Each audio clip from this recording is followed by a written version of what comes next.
This is Hannibal here from thehannibaltv.com, and tonight as my guest, I have one of my trainers, the second youngest Hart brother, who's been a behind-the-scenes factor in Stampede Wrestling probably as long as he was able to do it from early years, which we'll get into. But Ross Hart, how are you doing tonight, sir? Great, Devin. I hope you and your big audience had a great holiday, and looking forward to a better new year for all of us. Yeah, there's already some people watching. Josh is saying hi to you, and Paul is saying RIP to Brody Lee, who unfortunately, as you know, passed away a couple of days ago due to that lung infection. Yeah, very tragic to hear. I wasn't aware that Brody had a condition that he'd been ill for some time, because he just seemed so young and vibrant, and he was a terrific worker, and he had a great career. But it's just shocking that he so suddenly passed when he was just at the prime of his career. So very sad to hear about Brody's John's passing. And let's get into your career. We're gonna try and cover your whole career tonight, which has been pretty extensive. But to start off, you were obviously born into the most famous wrestling family in Canada, the Hart families. What are your earliest childhood memories of being in such a unique family? Well, I remember being in a large family. I was the 10th of 12, so I was born in 1960. So, and I think we maybe had television at that time. I think my dad and his promotion got TV coverage around 1960, 61, but I don't really remember watching any of the wrestling on TV until I was about 4 years old, maybe. And then I remember seeing Don Leo Jonathan, the Fabulous Kangaroos, Carl Gotch, Stan Stasiak, a number of the West Coast wrestlers that we were bringing in for our promotion at that time. And the business didn't go very well with that approach. It was more of the studio type wrestling, and that format just didn't really get over with our promotion. And my dad ended up shutting down for about 6 months, and then came back on a new network and a new brand. It was no longer called Big Time Wrestling. It was now changed to Wildcat Wrestling. So we had a few names before we took the name Stampede Wrestling, I think, just to develop the flavor of our big Stampede shows, which we had in July every year, and we were always brought in a world champion or a featured star. But that's when I started remembering watching it on TV, and then about 1965, I guess. I was watching it every Saturday on TV, and our promotion really had a big boom then. Business picked up with some new stars. I remember we brought in Sweet Daddy Siki, Rocky Johnson. Dave Rule was a big favorite of ours. The Beast, Leo Burke, a number of them. And I started watching it on TV every week. And then about a year later, I got to actually start going to the shows on Friday nights when I was about 6 years old. And that was pretty neat, the live experience and watching it live after I'd been seeing it on television for that many months. But yeah, as long as I can remember, there were always wrestlers coming up to the house to work out with my dad in the dungeon, or just to pick up their checks, or sometimes to visit with my dad, and then watching it on TV. And then when I was about 6 years old, I started going to the matches every Friday night in Calgary. I was reading through the list of 2020 wrestlers passing the other night on this channel, and one of the names that came up was Dick Steinborn, who I guess was involved with Stampede Wrestling at some point in time. Do you recall exactly what he was doing with Stampede? Yeah, I think he had been in the promotion maybe in the early 60s. I'm not positive. It might have even been before I was born. And his dad, Milo, actually knew my dad from wrestling in New York and Washington, in that area. This would have been in the mid-40s, maybe just after the Second World War. My dad knew Milo Steinborn, who's a good wrestler and very strong. He did a lot of incredible strongman feats, but I think Dick might have been through here when he was pretty young, maybe around 1959 or 60. But then he had a longer stay when he came back here. I think it was 1979, the winter of '79. My brothers Brett and Smith, who had been in Puerto Rico about 8 months earlier, had met Dick, and Dick was working for Carlos Colon's promotion, Capital Sports, I think it was called then, and he impressed Smith especially, just as a really good idea man, and how someone could develop talent and create some storylines. He'd worked in a lot of promotions, Dick. He'd worked all over the South, and he's learned a lot from his dad, obviously, as well. But Smith sold my dad on bringing Dick in as a booker for us, and he came in 1979. It was kind of a transitional period for my dad, and my brother Keith had been a booker, but previously, a year or two before that. But at this stage, he was still finishing his university and working toward his teaching degree, so he didn't want that position anymore. And I think Bruce had been over in Germany and touring there, and Brett had only been working maybe for about 6 months, so he really wasn't, I don't think, ready for that position, to be the booker and the developer of talent, all those things that go with that position of being a booker. So my dad brought in Dick, and he initially did well. He had some interesting concepts, but and he changed the format of our promotion somewhat, and he helped get a lot of guys over, including my brother Bruce and Jim Neidhart, who was just breaking in, I should say, sorry. But he didn't really make a good impression on my dad. He marginalized some of the better talent at the time, guys like Dynamite and Junkyard Dog, who was wrestling as Big Daddy Ritter, and my dad wasn't really happy with Dick's results, and he alienated himself with some of the major stars, guys like Mr. Hito and Mr. Sakurada, and even Brett and Keith. And so Dick only lasted about 2.5 months as a booker, and my dad gave him severance pay, and he was on his way. But he then came in about 1.5 years later, and was brought in as a kind of as a pseudo world junior heavyweight champion, 1980, and dropped the title to Bruce. And that was a pretty historic match. It was just an electrifying finish when Bruce went over with the small package after Dick had apparently put him to sleep. And it was the loudest response I'd ever seen for Bruce to get over, and it really helped launch his career. But, Dick was an interesting character, though. Had some good ideas, and, decent worker, very smooth in the ring. But, some of his antics and behaviors outside the ring left a lot to be desired. So, I don't know if you really want me to go into that. I don't want this to be a character lynching on Dick Steinborn, but I can certainly go into that if you want. But those are my recollections of him coming up, 1979 and 1980, and he had some dealings with my brother Smith in Puerto Rico a few years later, which didn't go so well for either one of them. There's a fan on here, Blaine, that wants to know the craziest story you have about your dad stretching somebody. Well,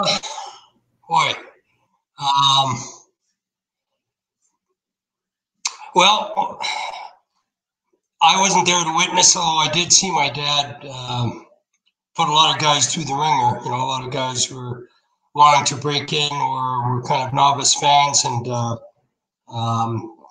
didn't know what wrestling was all about. My dad really wanted them to learn respect for the business, and he never let anybody off easy. If you went through a session with him, he would just maul you. He would double grapevine you. He would make your head basically touch your belly button, and he would stretch him from limb to limb. And he just moved into so many different holds, and guys would just put themselves in holds, trying to get the advantage of my dad. My dad sometimes would give them his head or an arm, and these guys would go for it and then set themselves up or leave a body part open, and my dad would just seize the opportunity. But I know one guy, he stretched pretty good. I think he was just a big fan. He wasn't a wrestler per se, but he was I think a big guy. Maybe he was working as a logger or something, or maybe a construction worker, but a big fellow. And I think he'd gone to the matches a lot, and he asked my dad about trying out to become a wrestler, and he thought it would be pretty easy. Obviously he was sold on his own size and strength, and he might have had some athletic ability as well. So, but anyway, my dad put him through a pretty torturous session, and the thing with my dad is he doesn't let up after 2 or 3 minutes. If a guy even quits or hollers uncle and says they don't want anymore, my dad he doesn't stop at that point. He didn't kill anybody, but a lot of guys passed out or hollered and screamed and begged for mercy. And but my dad, thought, well, they're coming up, they have to get the full experience. They really have to see what it's like, and then not just let them off easy after 4 or 5 minutes, and usually never let them up. So this poor guy, he was hollering and screaming and squealing, please, Stu, stop, Stu. And I think there were a couple of others just watching. I was too young to watch, but maybe Bruce or Brett, and somebody was recording it. I'm not sure why, just on a tape recorder, and you could hear this guy just screaming, Stu, stop it, Stu. I guess Stu had done a double grapevine on him, and the poor guy had split his pants. I guess I don't know if he was wearing pants or jeans or something, and his pants were completely split. And finally, my dad let him up after about 25 minutes. I think after he put him in a thread through, the poor guy was yelling and screaming and ran.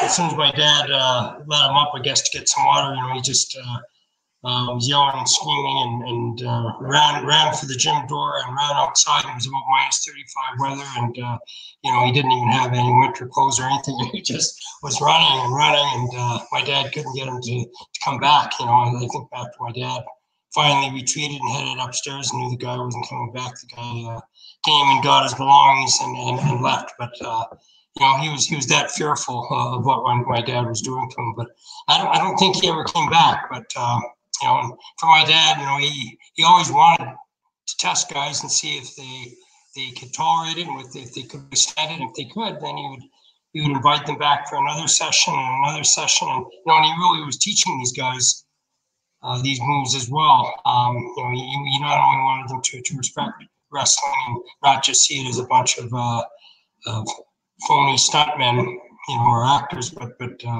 guys who could legitimately handle themselves in any kind of altercation or martial arts situation. If these guys came back, for 2 or 3 sessions, then my dad would start kind of harmonizing more mat wrestling and professional wrestling, and teaching these guys that.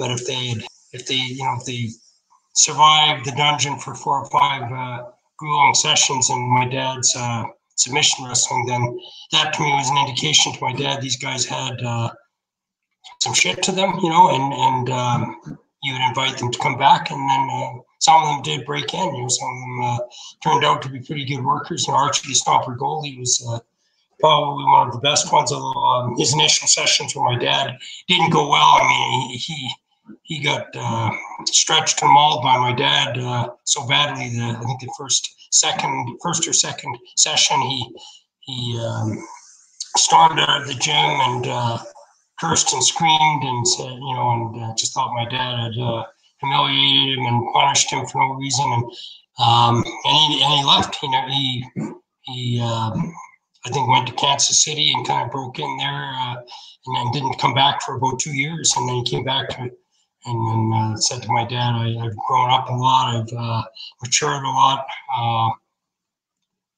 I want a second chance, you know. I left here thinking that wrestling was easy to get into, and you know, I think he had maybe dealt with some other promoters and workers, you know, that kind of took advantage of him because he was green, even though he had a lot of size, and he came back and he was a lot more humble than the first time when he worked out with my dad. And, you know, my dad then kind of patiently took him under his wing and then broke him in, and Archie had a better start. But you know, for those that survived and hung on and endured, you know, that was their ticket to break into the business. And say this, my dad never charged anybody. He never ran a wrestling school. He never wanted to make money. You know, that wasn't his idea. He really just wanted to teach wrestling to those who wanted to learn it.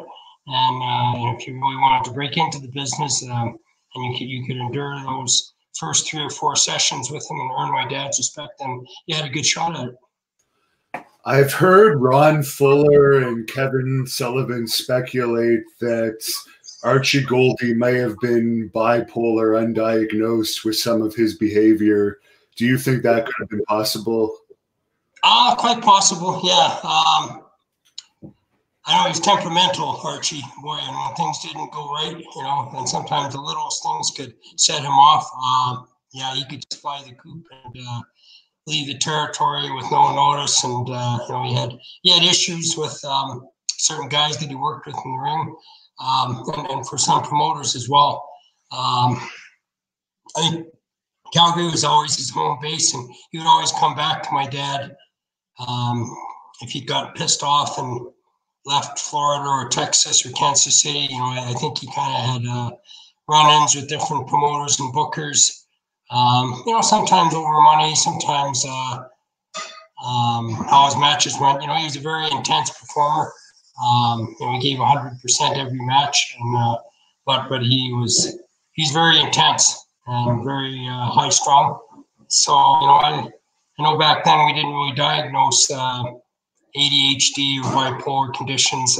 So it's hard for me to really speculate if that was the case with Archie, but perhaps certainly, you know, very short temper, you know, very easily triggered, you know, and sometimes you couldn't rein Archie back in, you know, if he was pissed off about a match or his working conditions. You know, usually he never was upset about money because he was always very well paid here. But you know, if he was upset about the booking or the guys that he had worked with, you know, sometimes he'd be long gone, you know, and that would be it, you know, and he'd be off to another promotion or territory. And, you know, that seemed to be his MO just about every place where he worked. And yet he made a lot of money and he made promoters a lot of money, you know, but yeah, he certainly had some baggage.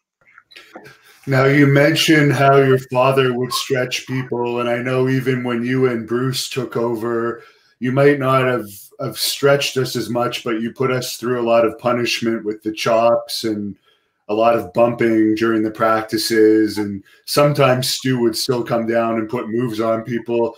But do you think that's missing today in wrestling? It's almost too easy, and now we see some of these magical exploding bomb matches and these social distancing matches that kind of just make wrestling look like a joke. Yeah, you know, for my dad, he wanted guys to go through some kind of initiation, you know, just so they couldn't get into wrestling that easily. They had to earn the respect of promoters and bookers. You know, and in my dad's eyes, if you're a wrestler and you can't handle some guy in a bar, you know, or you know, a parking lot, or you know, even if Mark jumped into the ring and attacked a wrestler, then you really shouldn't be in the ring, you know. And my dad really wanted to develop toughness in these guys so they could use it in their own self-defense. Yeah, you know, when Bruce and I ran the training camp, there wasn't as much of an emphasis on the submission wrestling. There probably wasn't as much appeal in that in the 90s and 21st century. But so certainly guys like Brock Lesnar and Kurt Angle had great amateur backgrounds, and they did some amateur moves. They might do a nice belly to belly or German suplex or something, or a salto. But there certainly wasn't as much emphasis on the submission and amateur wrestling or even the chain wrestling. But we put guys through pretty good conditioning. We wanted guys to be able to work a 15, 20-minute match without blowing up or just doing a few high spots and then huffing and puffing and having no energy to carry on for the next 18, 19 minutes. And, it's definitely a problem with a lot of the matches today, even though you need a few fast spots at the beginning to excite our fans. I think our fans want to see more action and moves off the rope, off the ropes in the first few minutes. But it's becoming too many high spots, even in the first few minutes, and then they can't follow it with anything. After you've already seen somebody do a moonsault or a hurricane rana in the first few minutes of the match, how do you follow that? How do you top that? And a lot of these guys are huffing and puffing, and they have no conditioning, after 4 or 5 minutes because they've already, they've already blown up. They've already blown their wad on a few spots that they could have paced themselves for and saved for later in the match. So it certainly concerns me about the conditioning of wrestlers, when they can't go 19 or 20 minutes. And they're doing all these high spots in the first few minutes of the match, and there's nothing left to follow that with. So that's certainly a criticism I have of a lot of the promotions I've seen today. Now, as far as when you started actually working for your father, we've heard Brett say he used to sell programs and so forth when he was around 5 or 6 years old. Did you start in the business doing those type of jobs as well? Yeah, I think when I was about maybe 6, 7 years old, I think when I was basically able to do some arithmetic, basically, and adding and subtracting in my head, to make change. That's when I started selling programs. And then Brett was 3 years older. We used to always compete with each other. He'd be in one spot selling programs, and I'd be in another spot, and then we weren't allowed to invade the other's area or territory. So there were sort of routes or areas where you could sell programs, and if you kind of invaded the other's area or spot, then the other would try to run you off. Of course, I was 3 years younger than Brett, so if I was selling any programs before they passed Brett would see these guys coming. They already have a program, so he knew already that I was further down into his area and kind of beating him to the punch and selling programs to them before they got to him. And then pretty soon he'd be chasing me out of there, running me off, So, but yeah, that's what we did to make a little extra money and, kind of fill our time before the matches started. Usually the matches started about 8:30, so we would sell programs for a few hours, and then we had enough money usually to buy our own drink or refreshment and then watch matches. So, and then from there we kind of elevated to selling tickets at the door. And I didn't work as a doorman, but most of my other brothers did. And they used to deal with all the drunks and some of the wannabe wrestler fans. Guys that had obviously had too much to drink, but they thought they might want to try one of the wrestlers on, and I assault one of them in the ring or outside the ring, and that working at the door is my brothers Brett and I think Bruce Smith. Wayne did for a number of years before he refereed. You didn't get paid very much for it, but you had to deal with all fans who were trying to sneak in, or the rowdy fans, or if there were fights among different fans. You usually had to try and deal with that and still work the turnstiles to make sure nobody was sneaking in. So that was a very busy job if you're working the door, sort of like Grand Central Station, because you had all the fans passing through you to get into the matches, all of them passing through you to go out during intermission and go for a smoke or go to the cafeteria and then come back in, you know, as well as, you know, watching guys who are trying to sneak in or use somebody else's ticket stub to get in. So, but for a lot of my brothers, that was sort of their initiation to maybe refereeing or working on the ring crew. And I kind of bypassed that. I sold programs, and then I was sort of in charge more of things in the office. I was looking after posters for different towns and newspaper ads, and I learned a lot of that firsthand from my mom working in the office. So, but that was sort of the route you took. You sold programs, you maybe worked at the door, and then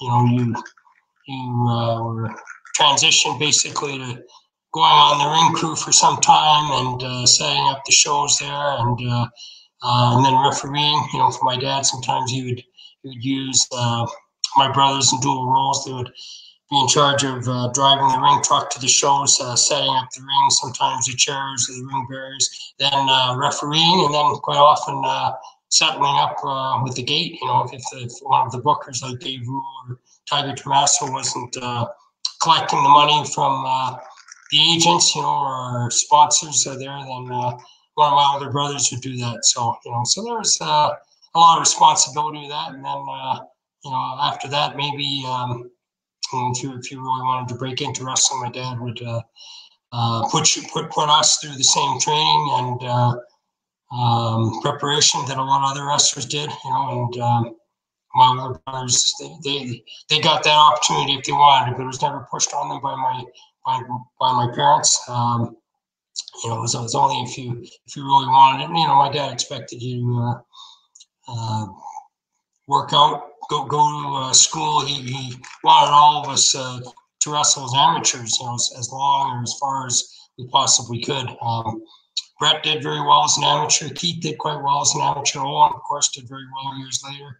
You know, and then when they kind of went as far as they could in those areas, you know, then they had the opportunity to break in. And, you know, for most of us, you know, we knew it would be a painful ordeal if we got stretched by my dad, and he certainly wouldn't show any leniency with us. But we wanted to learn, you know, so we wanted to learn my dad's craft, you know, so we weren't just a bunch of pretenders or, you know, promoters' kids that kind of got an easy ride and then they got put over just because they were promoters' kids, but they never really learned how to wrestle. They didn't really have any athletic background. And, you know, for us, I think we were all pretty decent athletes. We played football or baseball, but all of us, you know, tried wrestling and went as far with that as we could. And, you know, and it was kind of interesting because Smith had tried his hand at wrestling. He kind of broke in first, and then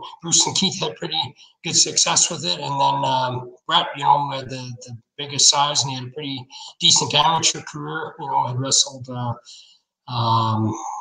for Mount Royal University and won a couple of provincial championships. And then he broke in 1978, and I think he just thought there was maybe an opportunity. You know, he was going to go to art school, but that's a different story altogether. But by that time, my dad didn't really have as much time to train Brett or teach him, you know, even though he'd had some sessions in the dungeon with him. So he kind of asked Mr. Hito and Mr. Sakurada, both who passed away, but were, you know, two of the toughest but best workers out of Japan and really knew the American style well. But he asked them if they could teach my brother Brett, and they did. And, you know, I think they worked out with him for a couple of months, and I don't think he even thought he was ready, but sometimes that happens. There's an opportunity when another wrestler didn't show up or make a show, and Brett, who had been refereeing for a while, all of a sudden was thrown into the ring and just picked it up so naturally and had some great matches, and then wrestled on the road for a while, you know, before he wrestled in Calgary. Edmonton. He was working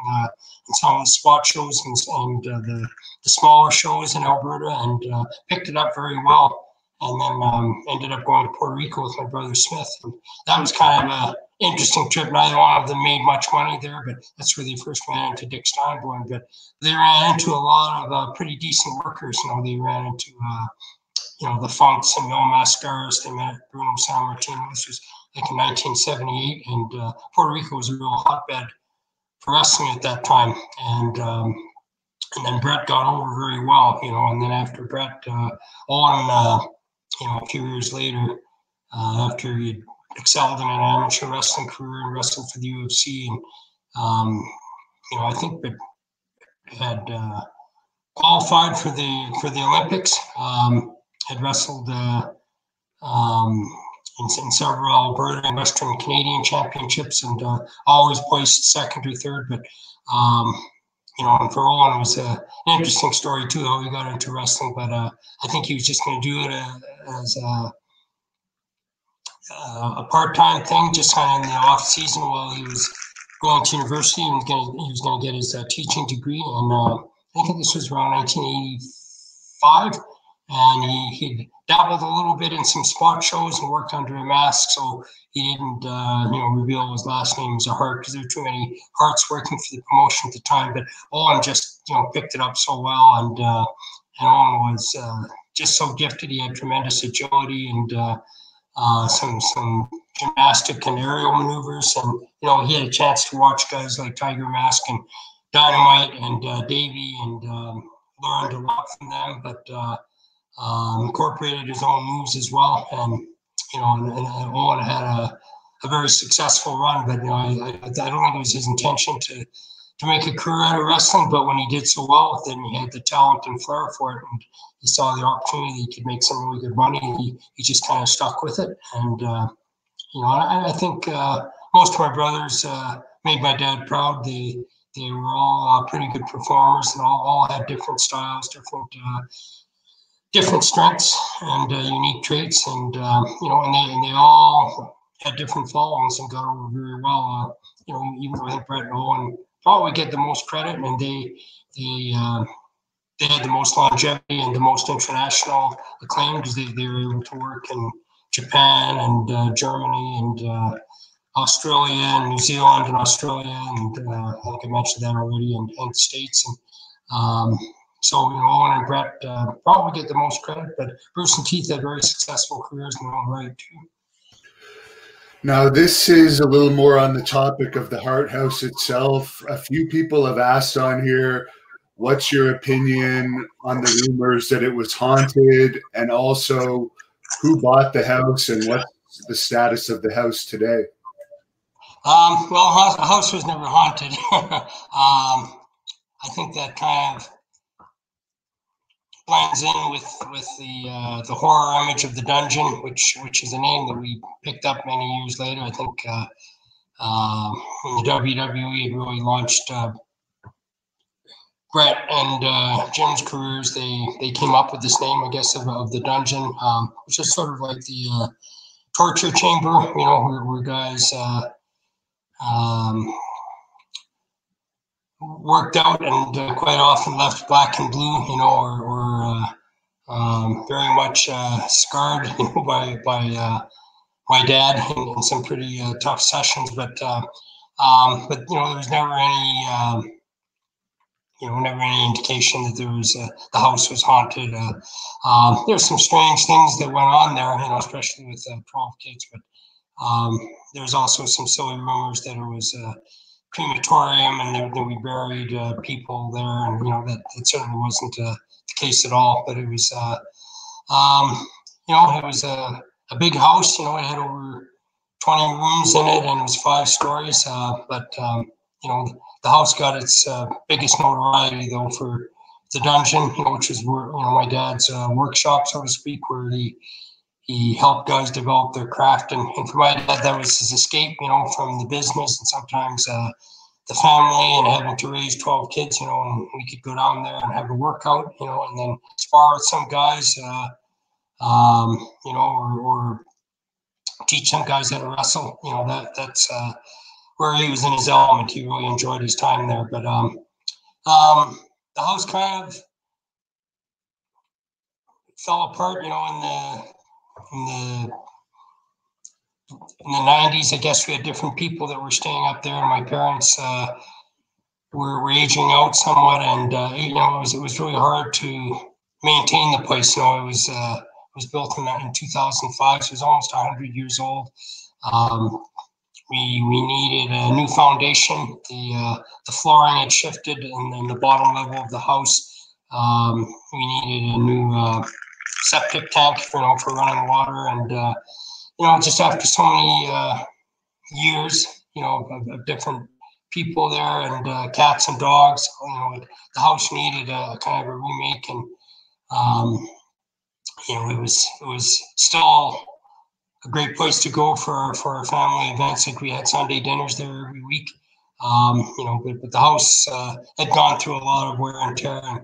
And when my mom passed away in 2001, and then my dad a few years later, we decided to sell the house. It was in the best interest of everybody. Not all of us were in agreement on what should be done with the house, and certainly certain family members had exploited or taken advantage of the house, or used it for their own advantage, I guess. And you know, it was getting to the point where, you know, the house was just sort of a drop-in center for some people. I mean, not even wrestling fans, but just, you know, friends of acquaintances, and you know, it was a concern, you know, to the family that the house was falling apart, and there were too many parties up there, too many people just going up there to crash and hang out. So, and yet, because we weren't all in agreement on what should be done with the house, because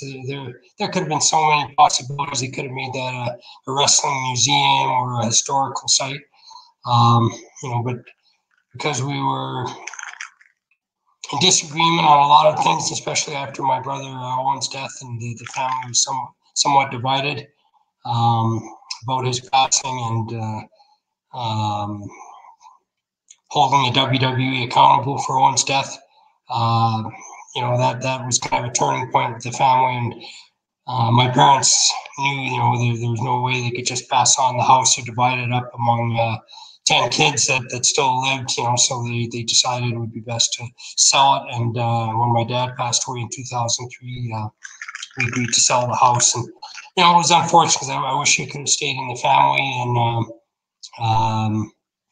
you know, we could have done so much more with it. You know, I don't even think we sold it for as much as we could. I think we sold it for a little less than $2 million, and there was you know, 2.5 acres of prime land there as well. But the house needed so much restoration and so many repairs, and, you know, new floorings, new ceilings, you know, new plumbing, and you know, I think it probably it cost probably a few $100,000 for the guys who bought it, who were developers themselves, you know, to fix a lot of the, you know, the repairs. And you know, it was unfortunate we couldn't have hung on to it, but it's changed hands since then. The fellow that bought it, I guess, in 2004, I think he sold it about 3 years ago to another group of developers. He couldn't get the zoning, you know, to build like 20 high-rise deluxe condos, because the neighbors didn't want that, and you know, it exceeded the building codes and the height restrictions that a lot of the other homes in that area of the city were adhering to. So they went through about three different groups of developers who just said, we can't make any money on this project. We can't build enough high-end condos to make enough for our investment. And it's interesting, is that, you know, the house was sold about 15 years ago, and it's still pretty much intact. The yard, the landscape, you know, the driveways, nothing's been built there. You know, nothing's changed there at all. And I think this new group that bought the house a few years ago, they're putting a bid in with the city now to, you know, come up with some zoning plan that's acceptable. But one of the conditions is that the house has to remain a historical site, and they can't demolish the house. You know, those are set conditions. That the house always has to remain there, and any construction or development or building has to be on the existing yard, around the house and in front. But the house itself can't be torn down, which is a relief. It's one of the few landmarks left in the city, and it should remain there. Now, I understand at one point in time during the 80s, you were in charge of filming the Stampede Wrestling events as well as editing them. How did you learn how to do that and get your job doing that from your parents? I think I started when I was about 19. I think I was about 20. It was 1980, and my dad had kind of relied on different technicians or editors from the TV network, was Global Television, and I think he'd become somewhat disenchanted with them. Sometimes they would edit a big part of an angle or a really powerful interview out just sometimes to save time. And my dad became pretty frustrated with them, and he was paying these guys a lot of money. He was paying them union salaries. Part of the problem is we would film the show that night, and then we had to edit it and have it ready for viewing the next day. We didn't have like several days to do pre-production work or do all the fancy editing and pyro, in the studio, because we had to have it ready basically, 10 hours later. And this would be Friday night, when everyone's pretty exhausted, after you've done a live show and done all your promos, and then you have to go to the TV studio quite often, like at 12 or 1 o'clock, and then have the show ready, to air, about 10 hours later. And it would air in Calgary and Edmonton and Red Deer, some of the closer vicinities, the same day. But then cities like Edmonton and then Regina and Saskatoon, other places, they would see the show like a week later. We would just ship the show usually, it was at first it was 16 millimeter, 3/4 inch, and then I think eventually a 1 inch type format years later, and then beta. But it would always be usually like a week delayed telecast in those other cities, because we would just ship the show then, and usually then it took 2-3 days sometimes to ship a show. It wasn't like the FedEx or Purolator shipment, where you can get things shipped in 1 day, or 24 hours. So, so my dad thought that I would fit the role well. I was doing a lot of stuff a lot of stuff behind the scenes. I was basically coming up with the television format of the show already, like the TV script for like a 48-minute show, and I was doing that already. I kind of learned that from working with a few of my older brothers and different bookers and agents. And so I was doing that basically just on the wrestling front, so the wrestlers knew how long their match would go and how many minutes of it would be shown on TV, and when we'd pick up the match in progress, basically. But when I was doing that, then I just sort of graduated to the role of doing the editing, working with the cameramen and making sure they picked up the match when they were supposed to in progress, and then we didn't cut away from an interview, even though it went a bit long. If somebody's interview went 2 minutes, but they were taking a little longer to get to their point, and sometimes just building up to a high tempo or a hot angle, so we just didn't cut things like that off, so that was sort of my role to kind of direct the photographer and make sure that they didn't overlap or miss any important sections. And then I'd go to the TV station after, and sometimes we'd have like well over 2 hours of footage, and we had to condense it down to a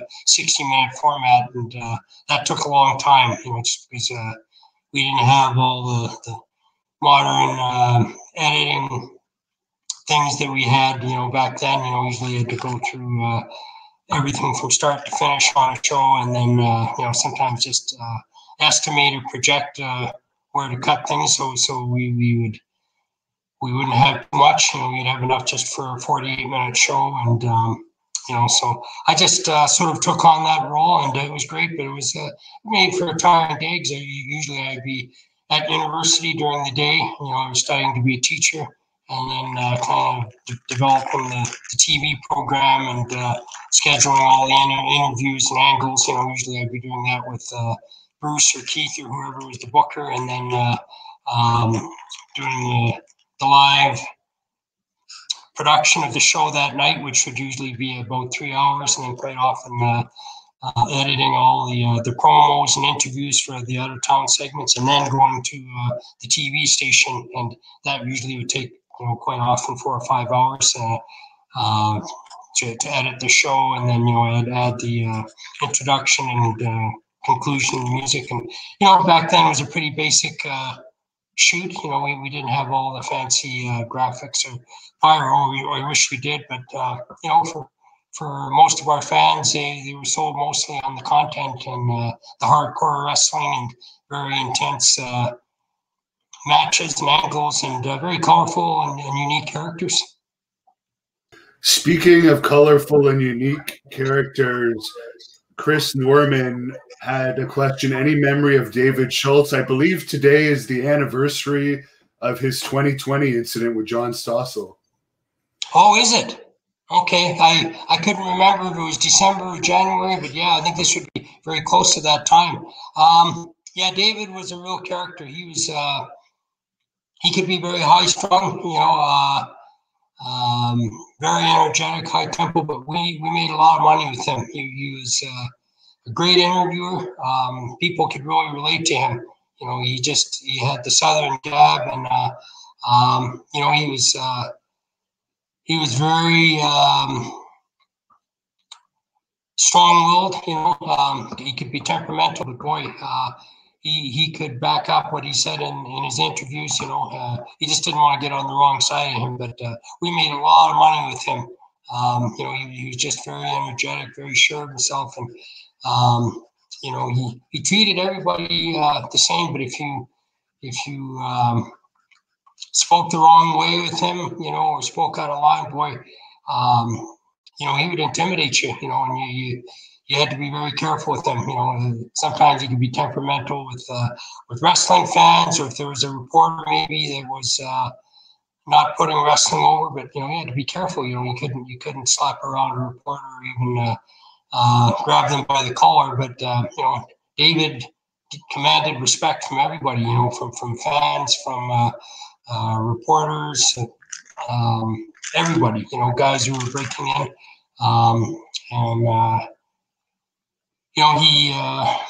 I wouldn't say he was a bully by any means, but sometimes he'd be very reactive, and if he didn't think you were listening to you, he would backhand you or wallop you pretty good. So you had to be careful. You had to kind of know how to handle him, and the littlest thing could set him off sometimes. I think he drove on his own on all these shows. He always drove himself. He usually had a Cadillac or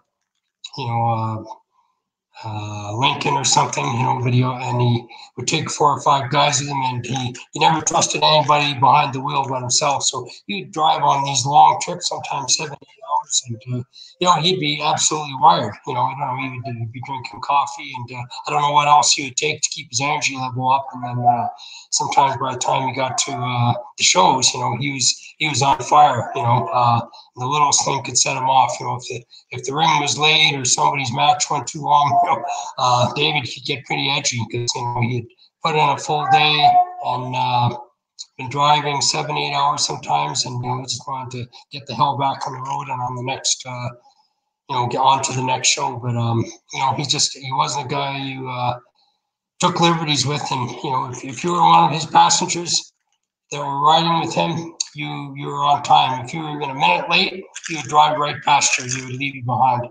That's just the way he was. He didn't wait for anybody. So he was.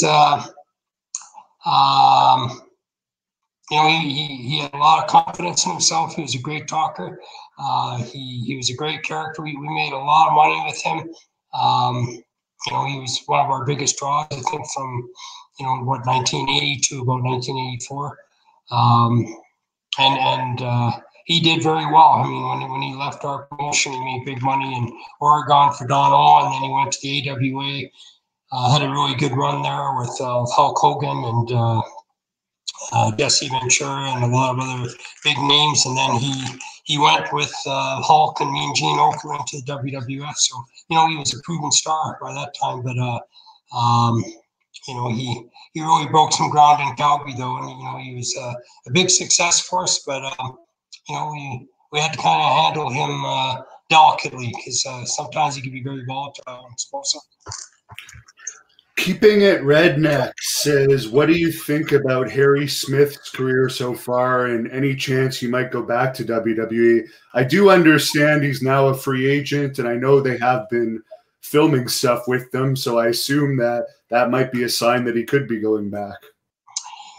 Yeah, I haven't talked with Harry recently about what he's doing. I don't think I think he was last under contract was with MLW, the promotion out of Philadelphia, and I think he is a free agent now. So from what I understand, AEW and WWE both expressed an interest in him, and I think whichever one makes the best offer to him, I think he should go for. Harry, I think, is at the prime of his career. He's even during this pandemic, he's been working out very hard. He's been training at some different dojos, I guess, in Florida, and not sure if he's gone to one in Arkansas with the travel restrictions. But I know he's in tremendous shape. He looks great. So I think he's ready for some major exposure. I'd like to see him go back to WWE, but they have to handle him better than they did years ago. They didn't give him an opportunity there before. They really misused him, and like a lot of young talent, they kind of missed the boat with. They didn't really utilize Harry to his fullest potential, or TJ or Tyson Kidd. They put the tag team title on them, and then they didn't have any guys for them to work with. They killed off the tag team division, and they had them beat, I think, Big Show and The Miz, like a pretty formidable team. And then they had nobody for them to work with. They had no other teams. They split Crime Time up, and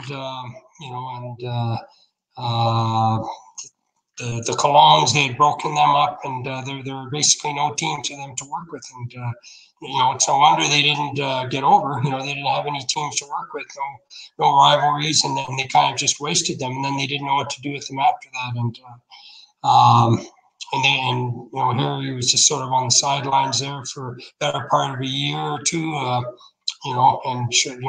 he was making his guarantee, he was missing out on a lot of the pay-per-views and better matches just because they didn't have a role or a program in mind for him. And, it was so unfortunate because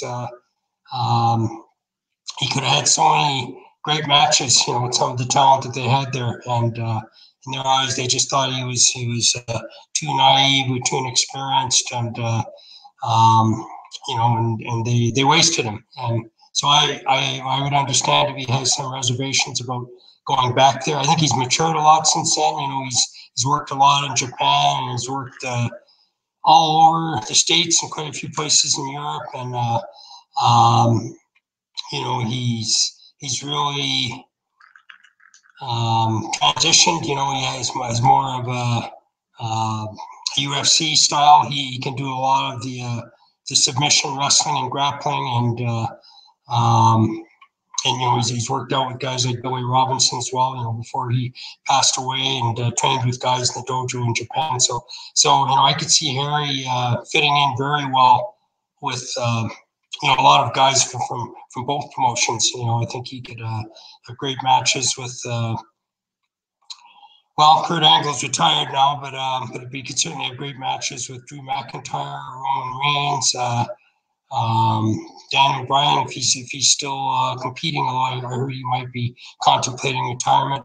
But he could also have great matches with guys like Cody Rhodes in AEW as well. So so I think he might be a little more established in WWE, and that's where his dad did so well with the British Bulldogs, and they could certainly market him as Davy's son. That's something they failed to do before.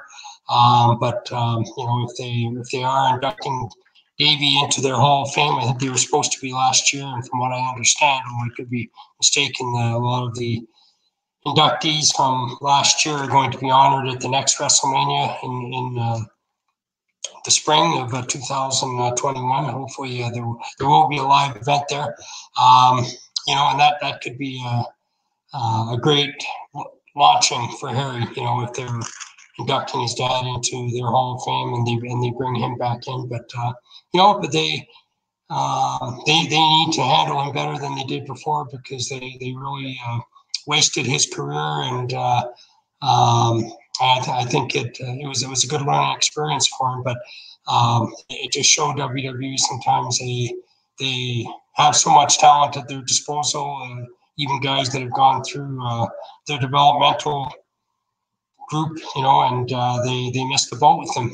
They give them the wrong role, or put them in a tag team that doesn't make any sense, or and then they just give up on a lot of their young talent. So I think there's certainly an opportunity there at WWE, but I'd want some assurances that they handled me a lot better, and I think for Harry, let him have control over his own role and character, and let him go with it, and I think he'd do very good business for them. And they actually need him a lot more now than they did when he first signed as well. And he is the champion of our company up here in Canada, Great North Wrestling. He's the Hannibal TV heavyweight champion right now, and I'm very proud of that. One thing I wanted to ask you about with Harry, the one thing about his WWE run that absolutely disgusted me was that thing that they did with him in JBL. I was just wondering what you thought about that situation. Yeah, I was really appalled at that. I think that was Vince McMahon's way of maybe putting Harry in his place, figuring that he hadn't paid his dues and that he wasn't being respectful enough with the more experienced guys. I'm not sure. Harry had been there for a while, had gone through developmental, and I know it was WWE's way of trying to bury him and humiliate him, especially in front of his home fans in Toronto. I think it was in the AC Centre, and from what I understood, it was something that was just sort of done at the last minute. They just think it was because it was a TV taping, and they just said, "This is what's going to happen here." From what I understood, JBL was going to come in and confront him about his father Davy, and and then sort of attack him.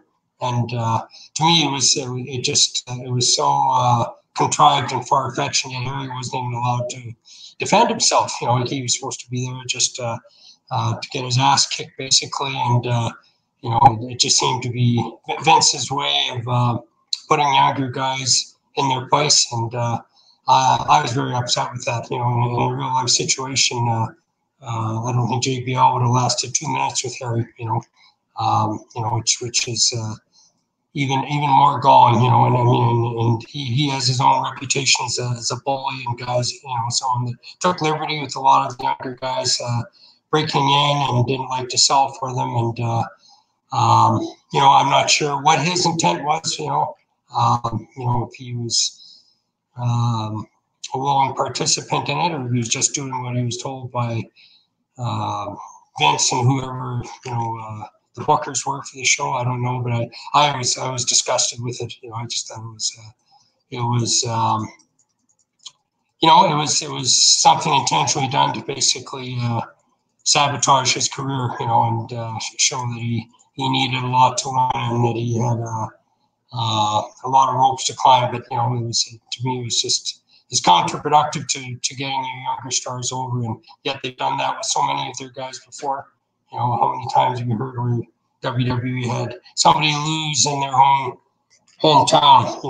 Just keep them in their place, and test your your tolerance, basically, just to have you lose in front of your own fans, and then knock you down several times before they give you a push. So that's all, I guess, behind us. I think Harry's he's grown and matured a lot since then, and I don't think he would let either promotion do that to them. I don't think AEW would do that. From what I understand, they treat their boys very well. But I don't think Harry would stand for that, with any company. It's something that's happened time and time again with AEW, but with WWE. But I think they're treating a lot of their younger talent better, but they're still not getting them over.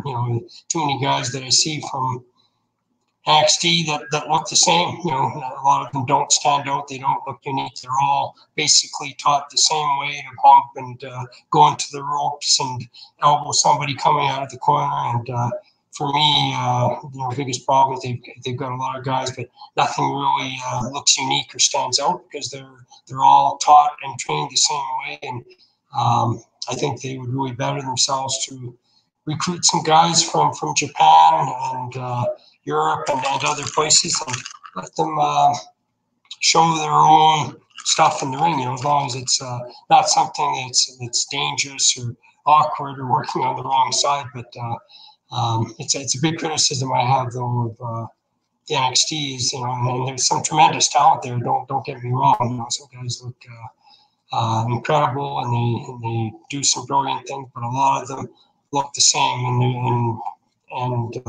there's just too much of an emphasis on high spots, and a lot of what they do in the ring just doesn't look natural or realistic.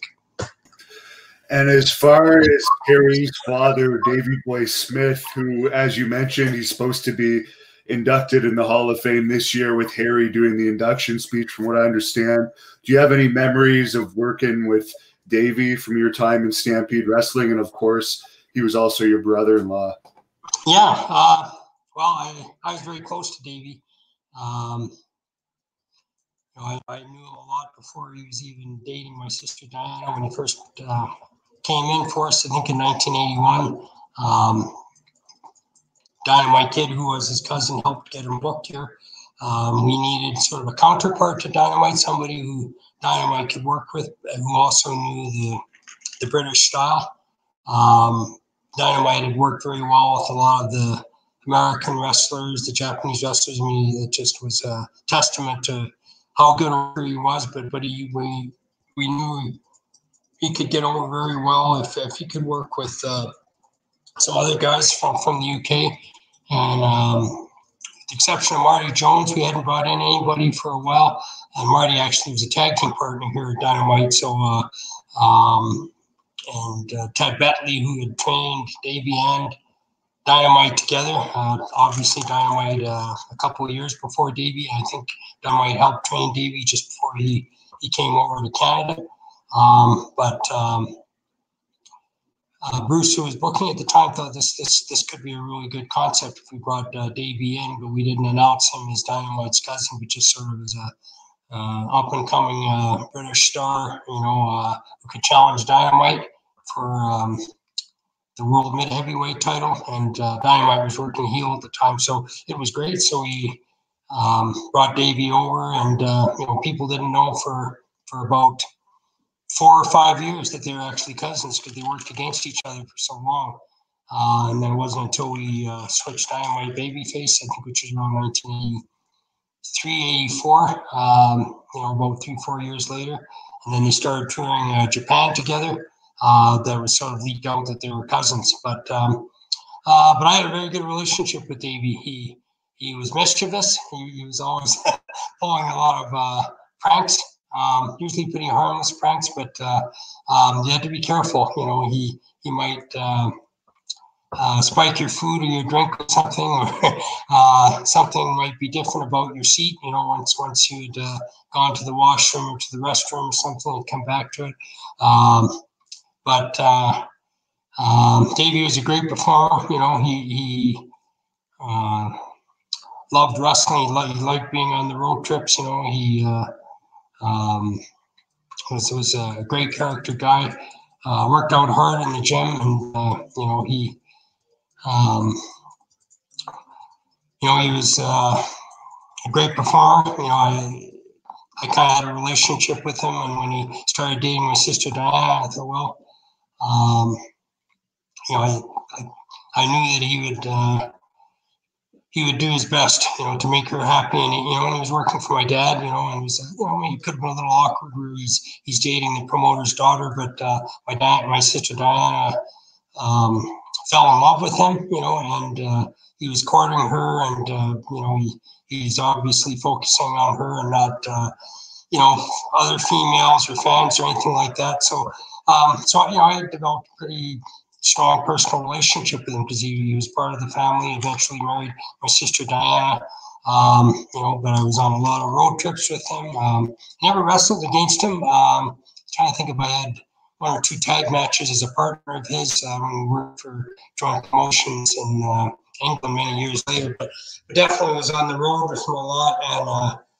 And Davey always was loyal to, he always had your back. And, it didn't matter whether it was at a show or at a bar with some drunks or at a nightclub, if somebody was causing trouble, Davey would sort them out pretty fast, very loyal and very protective. That's what I always admired about him. And he was just an incredible performer in the ring, very, very much like Dynamite.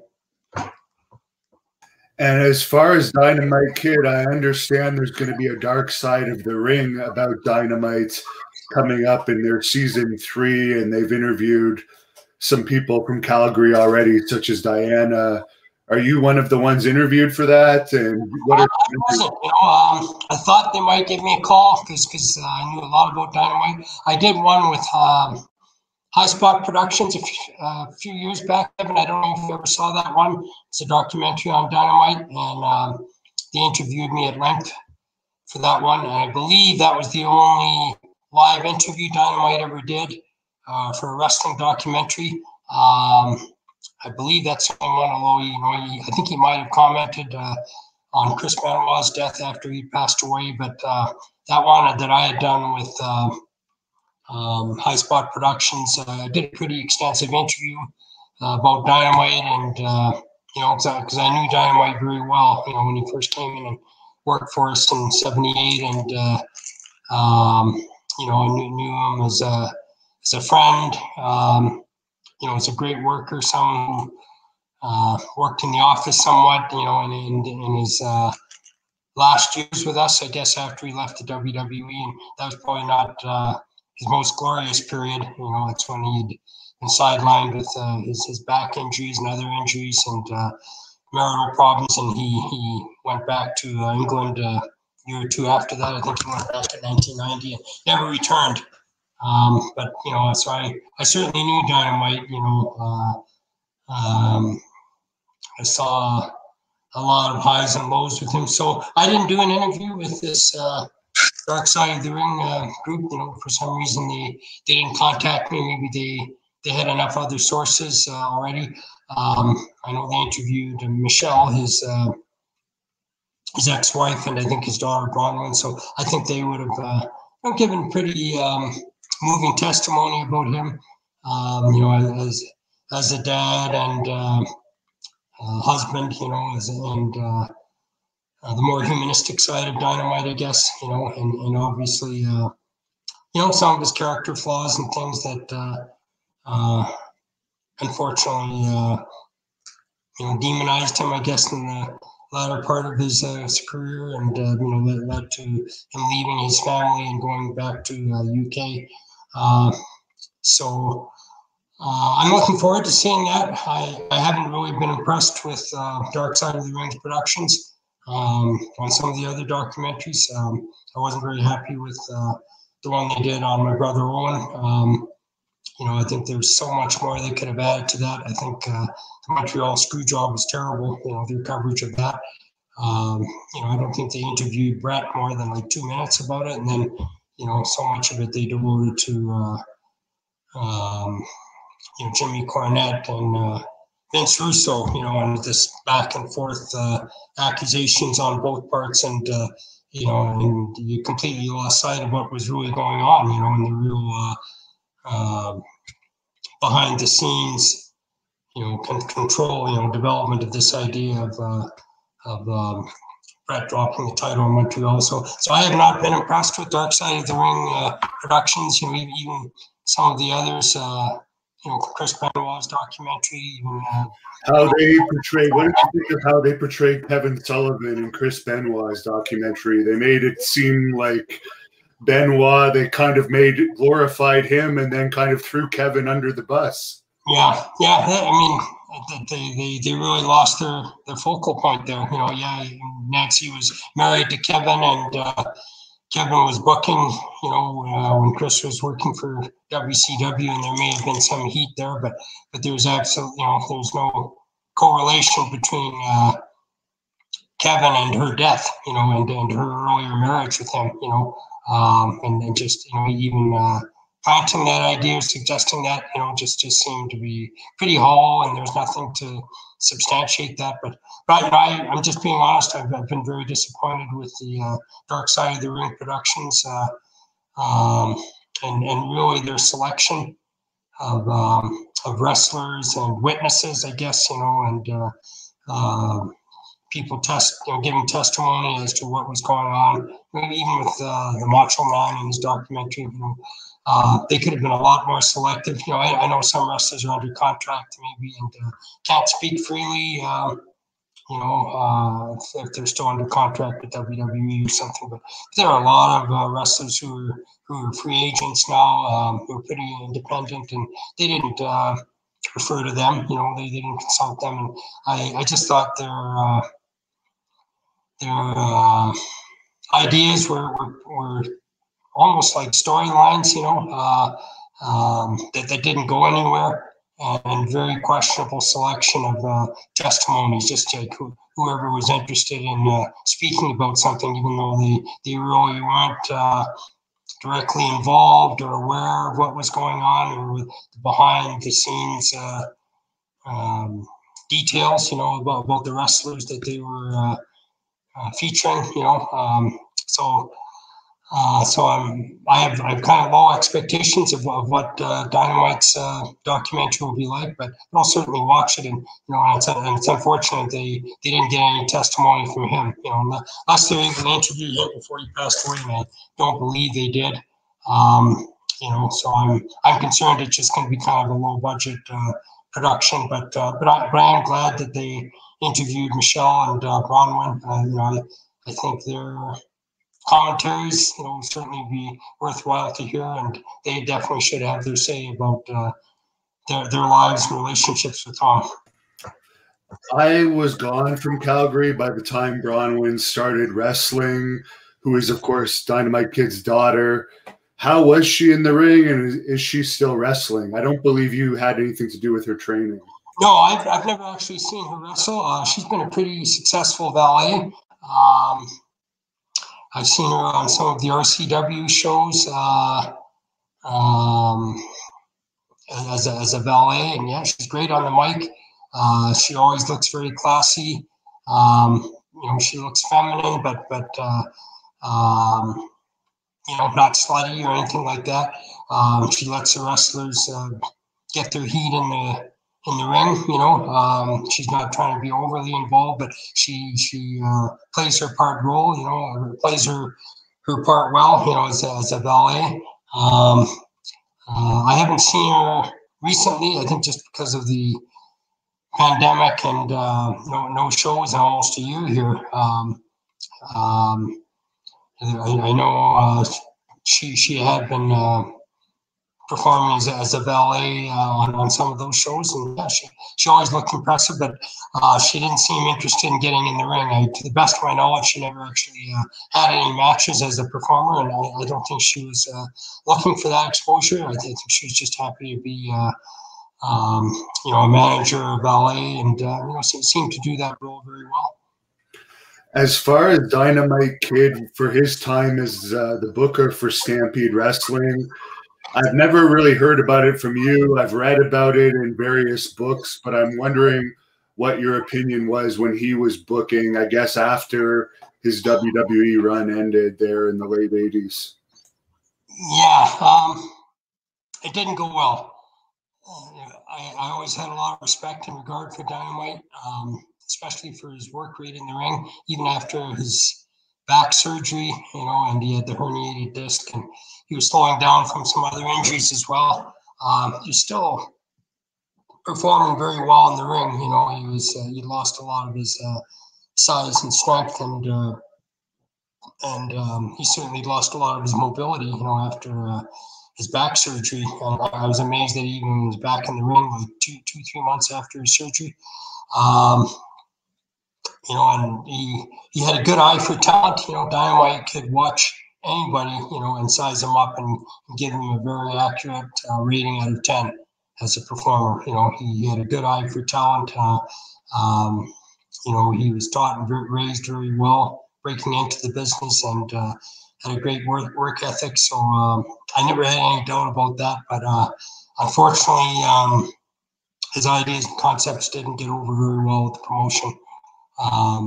I think at the time we were kind of going through a transition. My brother Owen had just a few months earlier had gone to WWF, and that we'd lost a lot of our star drawing power with him. And Brian Pillman had gone. I think he'd gone to WCW. And, I think there was maybe unrealistic high expectation for Dynamite and Davey to launch the territory again, to kind of set the Stampede promotion on fire. When they came here, and it was really had a bad time for him. It was just, he had falling out with the WWE after the incident with Jacques Rougeau, and the fight where he got his teeth knocked out, and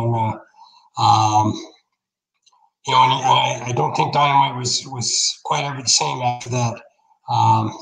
Something was definitely missing there.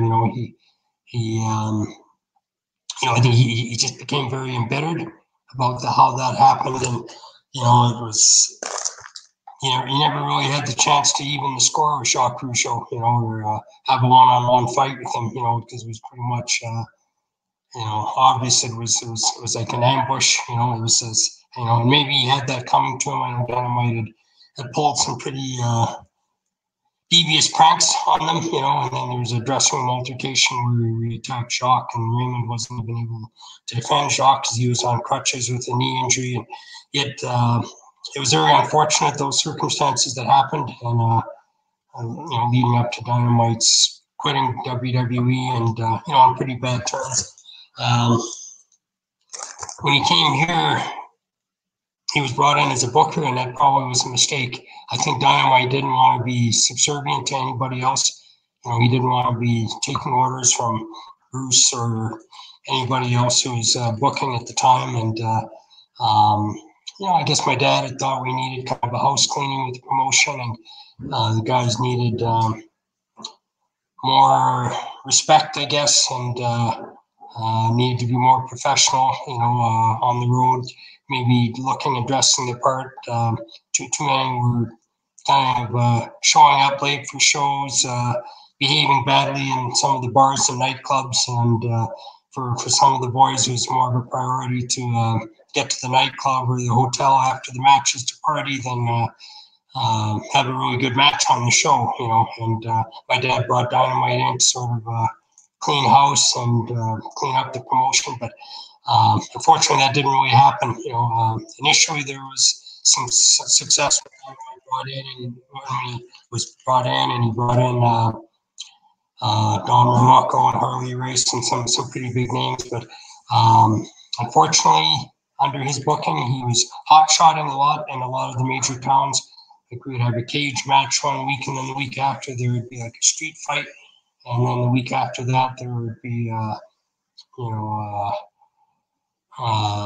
ladder match or something. It was too much overkill, and after a while, it lost its novelty with our fans, and to be honest, Dynamite and Davey at the time weren't looking their best. They had worked for WWF for 3-4 years, and now both were dealing, overcoming injuries. Davey wasn't as bad, but we were trying to push them as a tag team, and to be honest, Dynamite didn't have the same, didn't have the same flair or mobility that he did before. And, I guess a lot of the fans could see through that. And I think he became discouraged after a few months. And, he was supposed to be our booker and going to all the shows. And after a few months, he wasn't even going to a lot of the spot shows. He was just staying at home. He didn't want to travel. I couldn't blame him or Davey for that matter. They were accustomed to flying, directly to shows and taking rented cars and staying in nice hotels and performing in front of 15 or 16,000 fans. It was a show that was loaded with Hulk Hogan or Ultimate Warrior, Andre the Giant, or the Macho Man. Now they're wrestling in front of crowds here with a few hundred fans, and I think that was, demeaning in their eyes. It was a step down for them.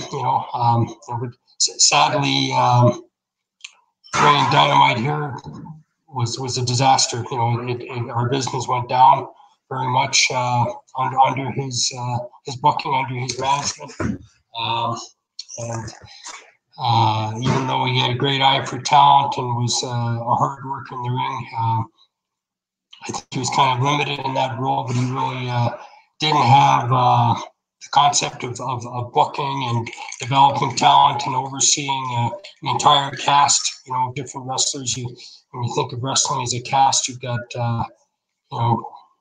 15, 20 wrestlers, and you have 7 or 8 key guys, who might have your titles and be in your main events and semifinals, and the ones that you got to build your angles and programs around. And Dynamite seemed to have no concept of that. He lost that pretty quickly, and I think he got discouraged, and he kind of lost interest and became kind of embittered. Working for my dad, and my dad was paying him his guarantee. But then when he stopped going on the road and wasn't working all the shows, my dad naturally didn't pay him. And then Dynamite seemed to have this idea that he should be paid his guarantee no matter what, no matter how small the crowds were, or if he wasn't making all the shows. So he became embittered with our promotion. But I think for him it was discouraging to see that he couldn't help kind of relaunch the promotion. Maybe it was an impossible job. Maybe it was too hard to do after Owen had gone and after Brian Pillman had gone and Chris Benoit was going on a lot of trips to Japan, and maybe that was kind of the end of the promotion. Because our promotion didn't really last much longer than a year or two. And then WWE just sort of taking all your best talent, and as soon as you kind of got somebody over or built up as a star, they would be off to WWF or WCW or getting booked in Japan. And you couldn't begrudge these guys. They had to go where they could make the most money and get the most exposure. But unfortunately, Dynamite's tenure here as a booker didn't go well, and it kind of led to the promotion going under. I don't blame him single-handedly for it, but when he was brought back, he shouldn't have been as a booker. We should have just capitalized on his ring talent and his image from before, and used that to the best of our ability. And I think it gave him too much responsibility and area for blame. When the crowds went down and his business deteriorated. Now, I think there was also an incident at the Texas Gate in Cochrane that led to him leaving Calgary too. Wasn't there some type of altercation? And funny enough, that bar ended up sponsoring one of our shows in Cochrane for Stampede in later years. Yeah, I didn't hear directly what had happened, Devin, but my understanding was it was before Tom had moved to England, moved back to England, after his marital problems with Michelle, and I think he had some other problems as well. He owed a lot of money to IRS in Canada and the US. He hadn't paid back taxes for a number of years, but his brother Mark had come over, and I don't know if Mark was staying with him at his house in Springbank. Dynamite kind of lived in a rural area west of the city, and Cochrane wasn't that far from there. It was probably maybe a 20-25-minute drive. And I had understood they'd gone to a bar there. I think it was kind of a country and western bar. I'm not sure if Mark precipitated it. I know Mark, he could be unruly, and if he had too much to drink, he would take a cheap shot at somebody, and quite often if he knew Dynamite was there to kind of back him up or be behind him, he would. And I understood they beat up some guy that recognized Dynamite, and I think the guy approached Dynamite. I'm not sure if it was in the bar or in the washroom, and I think he said how much of a fan he was of Dynamite's or something. And I don't know, for some reason they took it the wrong way. They thought the guy was being a smart aleck or making out he knew them better than they did. Tom could be very standoffish with strangers, and if he didn't like the way you looked or the way you spoke to him, quite often he'd backhand you or give you a headbutt, and your head would be spinning. You wouldn't even see it coming. And Dynamite was a quick artist. When he hit somebody fast, before they could even react or defend themselves. And that's what I understood, that Dynamite and Mark beat up this fan. And I don't know if it was days later that they'd come back there to the same bar. And this guy had some friends there. I don't know if they were part of the bouncers or staff there, but I don't think it could have been the same night. But I think I could be mistaken about that. But I understood it was a few days later, and Dynamite and Mark had gone there. I think they frequently went to this place, and these guys went after them. And I understood it took place in the washroom, and Dynamite and Mark got their asses kicked. I don't know if they had been heavily drinking, if they were even really prepared to defend themselves, because Dynamite was pretty formidable, and he didn't go back, he didn't go down easily. Mark, I don't think, was nearly as formidable, and anyways, a score was settled that night, and it was shortly after that, I believe, that they both headed back to the UK. I'm not sure if that was the reason why. I think Dynamite had already planned his exodus, because his marriage had ended with Michelle, and he made it pretty clear he wasn't going to stay here. If their differences couldn't be reconciled, and from what I understood, she bought him a one-way ticket, and said don't come back, and he didn't. So, but I believe this incident took place a few days prior to him going back. So that was my understanding of it. I could be wrong on some of the details, but it was definitely a case where they took advantage of one guy by himself and really beat him up for no reason.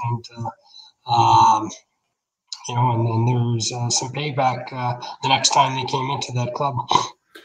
And as far as Vince's original deal with your father to have Stampede Wrestling shut down, and there were supposed to be payments allegedly made to your father, Bruce was supposed to be a promoter. I'm not sure what your job was supposed to be, but they hired Brett the Bulldogs and Nighthearts. Could you tell us a little bit about what that deal was and why it didn't end up actually happening the way it was laid out, because ultimately Stampede ended up opening up again? Yeah. I don't know if I have all the specific figures, but I understood it was to be like $1 million acquisition of our promotion, which covered a large area. It covered Saskatchewan, Alberta, BC, parts of Montana, all these places where my dad was promoting. All of his TV spots, basically all the time slots that our show was on throughout Western Canada, WWE was going to get, plus rings that they were purchasing, and just the rights to our promotion and access to our talent. And they originally signed Brett, and then a few months later Jim, and then sometime later the Bulldogs. And my understanding was there was to be like $1 million acquisition. This was in the fall of 1984. Actually, the deal, I guess, happened in the summer of '84. To the best of my knowledge, Vince only paid $50,000, and nothing after that. There's some different things that happened. Bruce was hired as an agent. He was supposed to be the representative to do all their publicity and groundwork for their shows and line up interviews and promos for the wrestlers on the radio and TV stations. And Bruce wasn't really happy with that role. Bruce wanted to be an in-the-ring performer still, or involved a little more in the promotion. And Bruce still had quite a few good years of wrestling left. And that was obvious because he came back with the Stampede promotion a few years later, and probably had his biggest success team with Brian Pillman. But that was sort of the idea they had in mind for him. The role they had in mind was just to be an agent, and he wasn't entirely happy with that. And then when they first came in, they weren't drawing at all. They drew some terrible crowds. They were running the Saddle Dome, and no slight on the wrestlers who were here, but their TV had only been on maybe a couple of months, and they brought in, I think, like Andre the Giant and Kamala and Sergeant Slaughter and a few guys like that, and they just didn't get over. The storylines here weren't catching on like they maybe had in the eastern states, and fans were pretty much accustomed to the Stampede promotion. All of a sudden, this group, they only had their show on this Maple Leaf Wrestling for about a month, and people didn't like the studio format of their shows, these squash matches, and these very rehearsed interviews and promos, which just sounded so generic, with Billy Red Lyons as the commentator. Certainly wasn't an Ed Whalen, but their promotion just didn't get off the ground here. They drew some horrible crowds here in the Saddle Dome. Even using Brett, Dynamite, Davey in some undercard matches, but they didn't even use them. They'd even use them in higher up matches or against each other. That probably would have drawn a lot more, but they just had them in underneath preliminary matches, and they weren't certainly utilizing our talent to get their shows over, and it didn't get over. Bruce then was approached by some other fellow, and he wanted to start a counter promotion to WWF, and it's going to be kind of a revived Stampede Wrestling promotion. And they thought they could access a lot of the talent that wasn't working for WWF, especially a lot of the independent wrestlers and guys out of Japan. Some of the guys that had just jumped from New Japan to All Japan and were kind of free agents and were looking for any overseas exposure they could get, guys like Ricky Choshu and Killer Khan and Tiger Mask and Dynamite and Davey, who were kind of free agents and didn't want to work for the WWF at that time. And Bruce was approached initially about running their shows and booking them.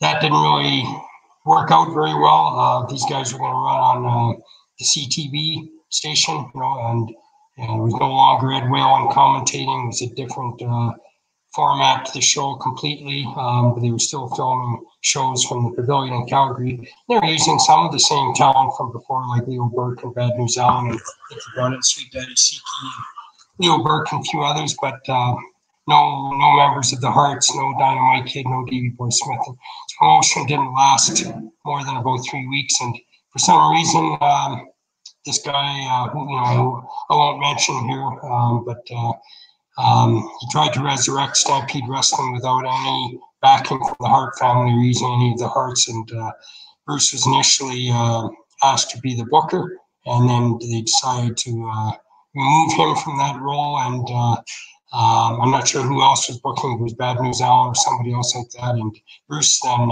pulled out and withdrew from the promotion. But his reputation was already tarnished. He he had been seen as somebody trying to run opposition to the WWF, and he was in a conflict of interest because he was working for WWF, even though he wasn't happy in the role that they gave him. And so this promotion didn't last more than 3 weeks, and they went under pretty quickly. But because of that, I guess Vince didn't feel obligated to employ Bruce anymore as an agent. He still had an obligation to my dad. My dad was never involved in this new group that tried to start, and went under pretty quickly. They're terribly disorganized, and didn't have any really good talent, to be honest. And they came and went pretty fast, but it seemed like Vince and the WWF used that as an excuse to renege of their obligations to my dad. And they weren't wrong. Like, they ran here for about 6 months, and their crowds dropped from maybe 5,000 or 6,000 to pretty soon like 1,500 or under 1,000 in some shows. I remember in the spring of 1985, and really just before Hulkamania kind of got over, and they established the Hart Foundation, British Bulldogs, in their tag team division. So my dad decided to restart the promotion, in the fall of 1985, and actually fall of 1984, excuse me. And but the WWF still had an obligation to pay my dad, because they acquired his promotion, all his TV spots, which they never would have gotten. But basically he inserted their show in all his old spots, and really set the groundwork for them to promote here. And even though they weren't successful here, he had done his part, and they didn't utilize or capitalize on enough local stars here. And at least at that time, although that changed when they turned Brett heel and made him a tag team with Jim the Anvil and put them against the Bulldogs, and that revitalized really their whole tag team division and their following in Canada. Now, they're drawing big crowds here. Now Brett and we're seeing obviously these big stars and Dynamite Davey, and the matches they were having were incredible. But to be honest, they were having those kind of matches for Stampede long before that. But Vince, he never made another payment to my dad after that. Other than that initial $50,000, plus he was supposed to get, from what I understood, 2% of every gate, every live show that they ran, not only in Calgary, but all the other cities and centers in Western Canada, and he never paid any of that.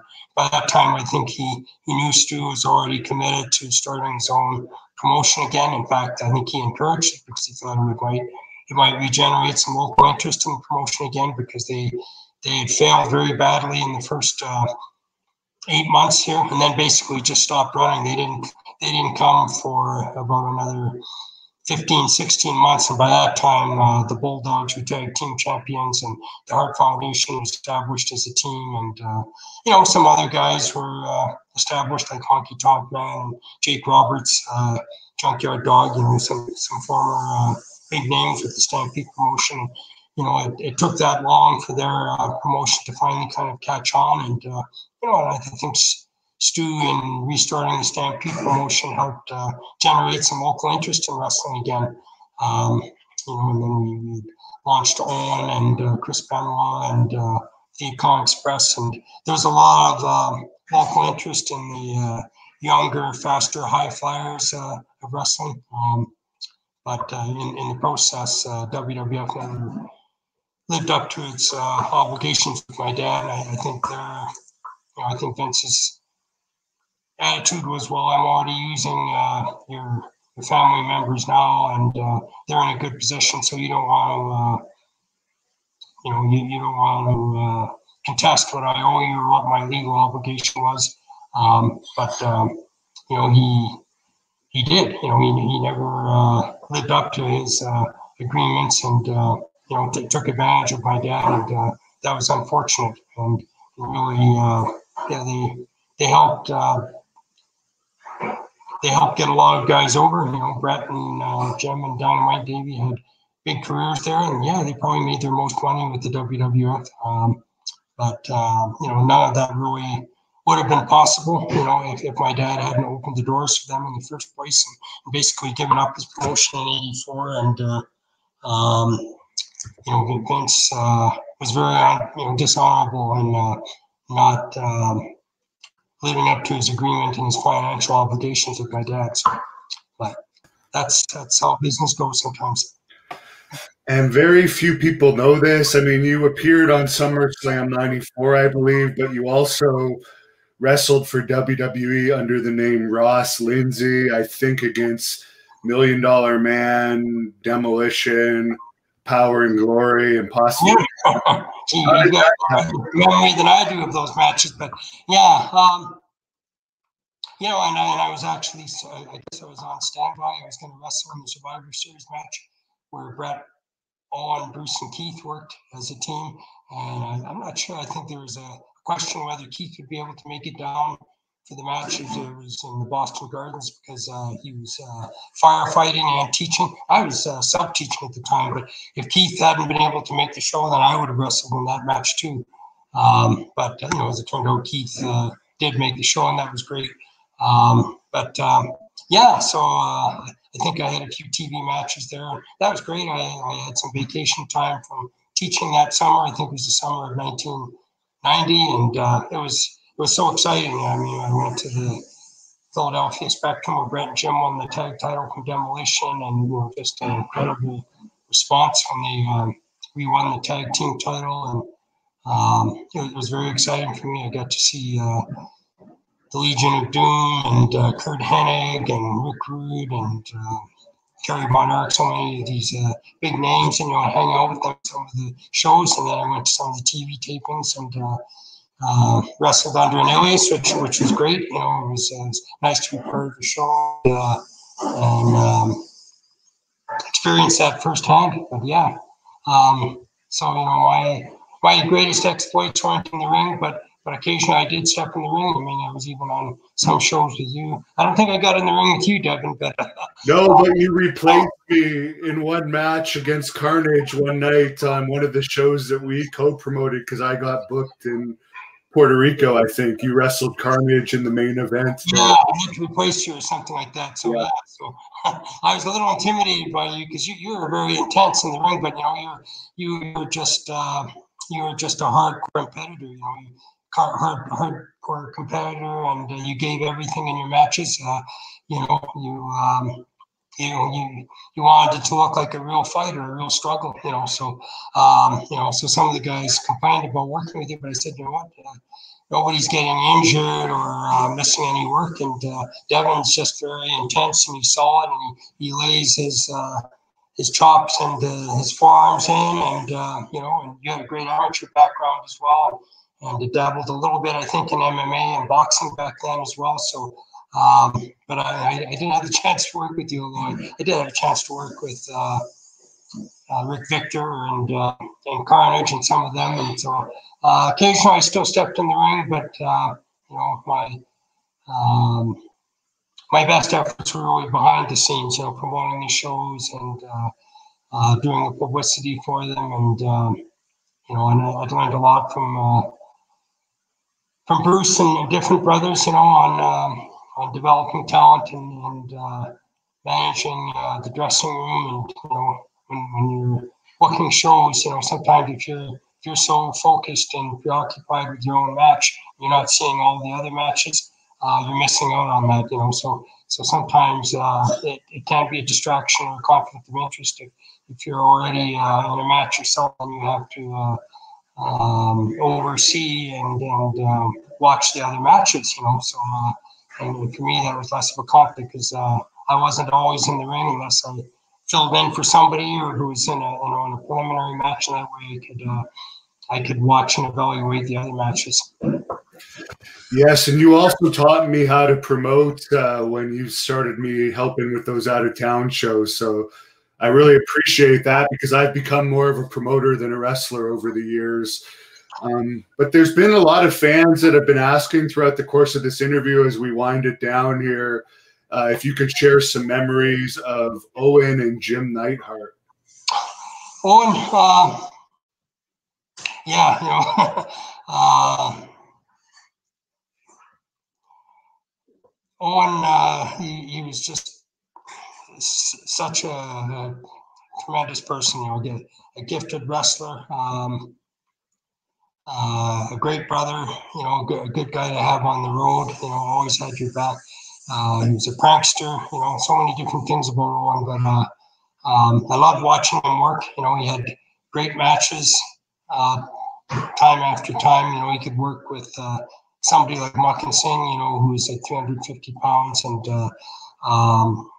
have a great match with him. You know, he always, I thought, brought out the best in anybody he worked with. And they would make him look good and he would make them look good. And then, you know, he could have a great match with someone smaller like Gamma Singh or Johnny Smith, you know, someone who's closer to his size. But Owen was just a great technician in the ring. He was very well-rounded. You know, everything he did looked logical, and you know, yeah, he did some high spots, but they looked so unrehearsed. You know, very graceful, and you know, and they were always well distributed in the match. You know, he wouldn't be doing a backflip off the top rope or a moonsault in the first minute. You know, he always kept the match lively, but saved his best moves at the end of a match. And you know, and he was a great mat wrestler and a great high flyer. So you know, I just enjoyed watching him every time I saw him in the ring.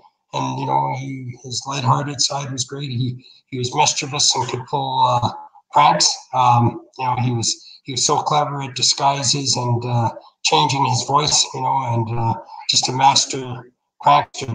You know, sometimes he would phone my dad from another house. He might be at Martha's house or someone's, you know, his wife Martha's, and my dad was hard of hearing and trying to run the business, and Owen would call up and pretend he was a salesman or something, trying to sell cosmetics. And my dad was hard of hearing anyway. He had the cauliflower ears, and he had maybe a stressful morning trying to get the wrestlers on the road to a show, and all the other different calls that come, you know, in a day's operation. But we always had a business phone, and we had a residential phone, and sometimes Owen would call on the residential phone, and he would phone my dad's help, and Owen would say, "Excuse me, sir, we're interested in surveying some cosmetics in your area, and we were wondering if we could come by this afternoon." And a very low voice, and my dad said, "Speak up, for Christ's sakes, I can't hear you." And say, "And excuse me, sir, but if you were available, could we please sample some cosmetics with you at your residence this afternoon?" My dad would be, "What the Christ do I need that for?" You know, and it just kind of go fly off the handle, you know, at this caller, and you know, and Owen in the very meager voice there, and my dad's, I haven't got time for that, you know, and then Owen would just burst out laughing, you know, and my dad said, "Who the hell is this?" You know, and then when you heard Owen laughing, you knew right away it was Owen, and Owen had, you know, robbed like 4 or 5 minutes of his time, you know, on a busy day, you know, with this prank call. But he used to do that, you know, and my dad would slam the phone down and say, "Goddamn Owen, you know, he got me again," you know. But you know,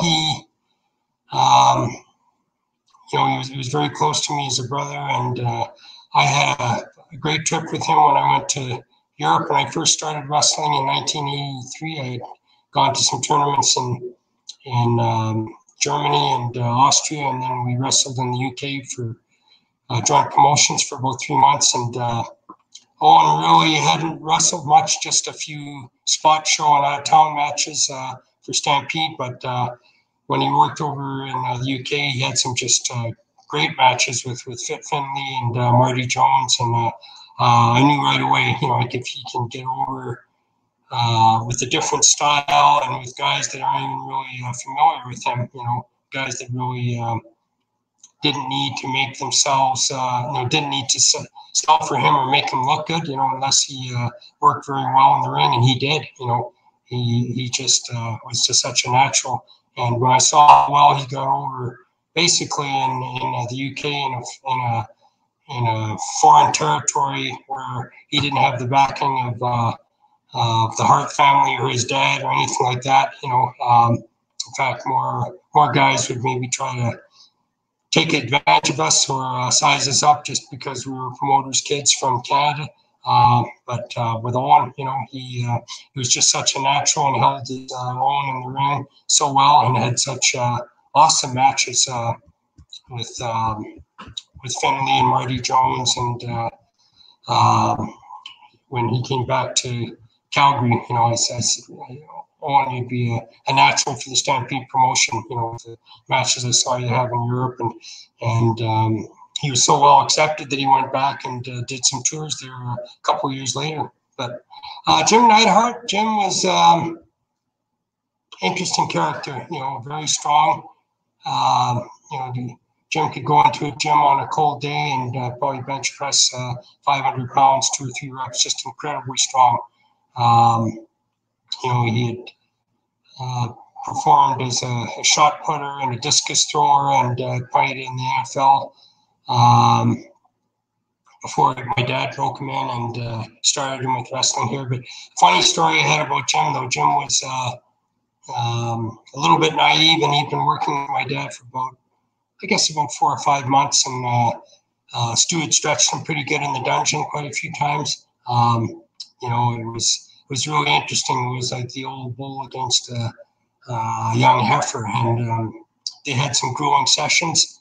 And I watched some of them, and Jim was very powerful. He had more strength than my dad, but and they would push and pull back and forth for sometimes 40, 45 minutes, work up a good sweat and build their endurance up. But my dad usually always got him. Jim would always shoot for a single leg or even try to get a head and arm, and my dad would counter it and get behind Jim and down on the mat and then ride him and then control him and tire him out. But it was good. Like Jim never once winced or cried or complained. It was a really good experience for him, and he withstood a lot of those sessions. Unfortunately, it was just one-on-one sessions where you didn't have another guy to relieve you. Quite often with my dad would be you and him. And you'd go through a grueling 1 or 2 hours with him, and it's a testament to Jim's fortitude, and his tolerance for pain, because Stu didn't let him off easily. So my dad knew to kind of harness him and control him because he was a 270-pounder, who had a lot more youth and strength than him. So, my dad respected him a lot, but always had more control, just had more ring savvy experience, and was able to wear Jim down after a period of time. But a funny story I had about Jim, though, is he'd been here for about 3 months. I'm not sure why, but I'm sure it was my brother Bruce or Brett or somebody put him up to dyeing his hair pink. They told him my dad wanted him to stand out a little more and get over better as a worker. And anyway, somebody dyed his hair pink. I'm not sure if it was Brad or Bruce or somebody in one of the dressing rooms, and we're at the hotels after the matches. My dad was furious. My dad saw him a few days later. He'd always respected Jim as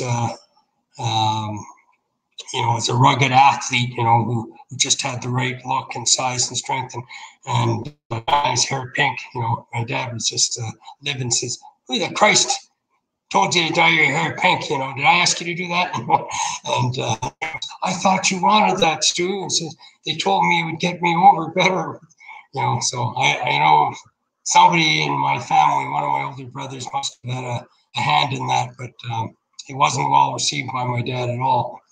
Jim dyed his hair pink, and then I think blonde after that. And anyway, he never did anything like that again, without checking with my dad first. But and that was before he married Ellie or came into the family. But my dad had groomed him and taken him under his wing, and Jim was my dad's star protege. And when my dad saw that he dyed his hair pink, which he thought was very very feminine or flamboyant. My dad was not impressed. And final fan question I'll ask you for today. There's a fan here named Jefferson that wants to know who would be on your Mount Rushmore of wrestling, which is a good question considering you've seen so many wrestlers over the years. Yeah, would that be like top four figures, just like the presidents we see today? Yes, pretty much, but for wrestling. Definitely Dory Funk Jr. would be one of them. Dory, I thought, was the greatest NWA champion of all time, and just so versatile in the classic matches he had when he was champion. Incredible matches he had with Harley Race and Jack Briscoe, and then his career after in Japan.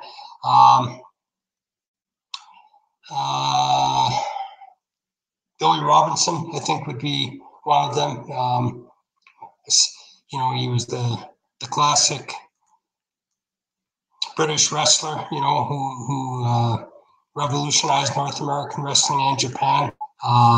Just with his suplexes and backbreakers and his reputation. He was a tough guy you didn't mess around with or take any liberties with.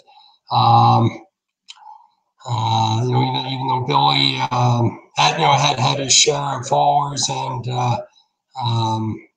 people who didn't like him, some thought he was a bully and took advantage of some younger guys in the ring. But for his overall performances, and his dedication to his craft in the ring, I definitely have to pick him.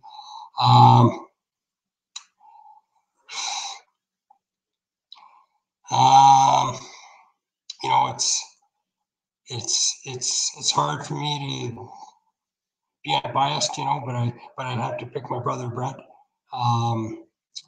Brett for his longevity, for his execution in the ring, just his incredible work rate and the matches he had, and his precision with everything he did in the ring, and how he evolved, when he went to the WWF and even with the WCW there, and really led the industry through a dark period, after all the steroid scandals and controversies there, and wrestling was going through a difficult period there, and I think Brett really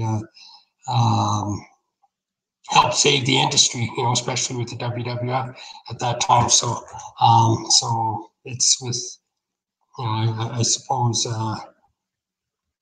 some biasm that I pick him, but honestly, I would feel the same way even if he wasn't my brother. And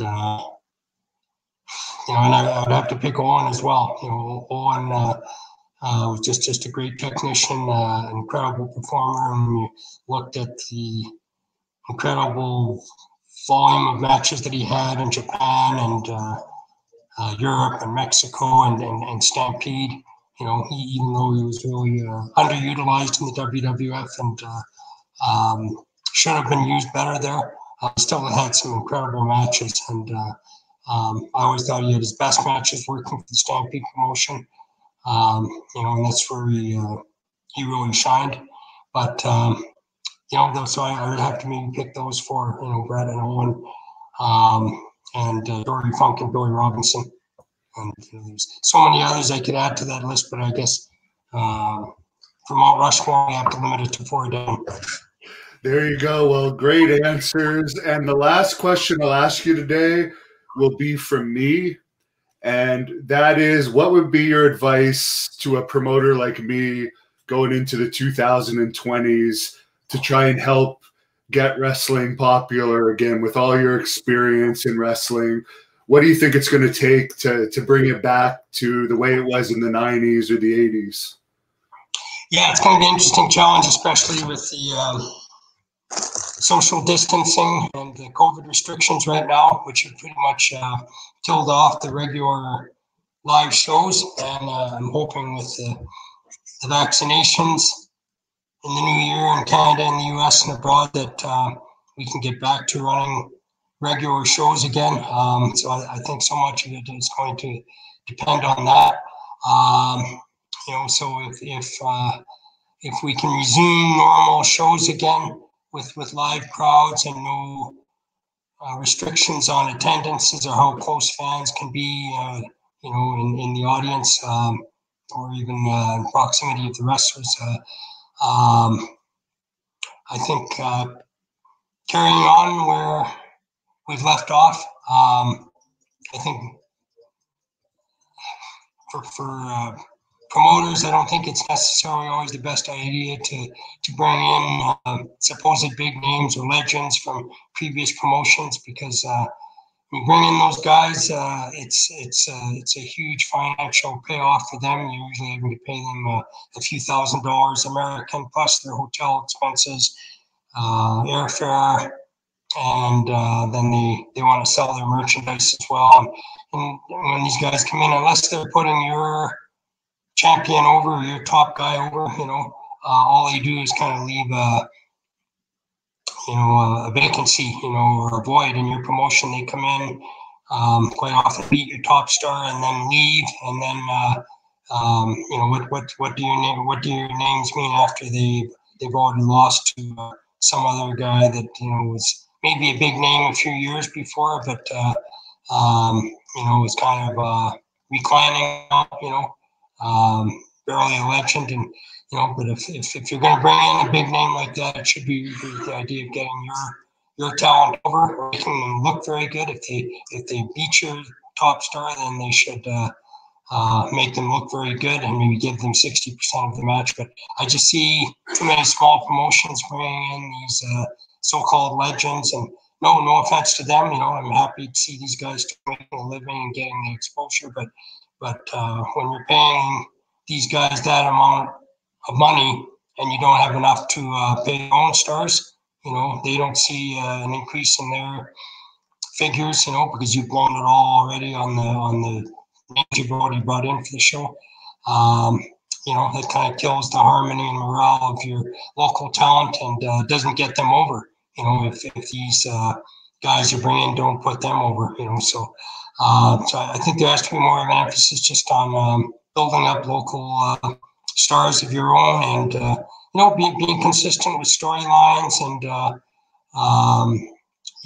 keep guys as heels or baby faces, but don't be switching them all over the place. I think you've got to really control your stars, your talent. Unfortunately, there's no such thing as kayfabe, it seems now, but fans still want to believe, in the roles of wrestlers as heroes or villains, and guys should perform that way in the ring and really distance themselves with fans afterward. I mean, sure, you can sign autographs, but you don't need to be hanging out or socializing with the guys you just wrestled earlier on the show with, for all the fans to see, because that just sort of takes away the mystique of you fighting that guy or having a rivalry with that guy. Unfortunately, fans don't really take what they see seriously anymore. There's no mystique; it's just sort of a show. So I don't think you can completely go on a 350-degree turn and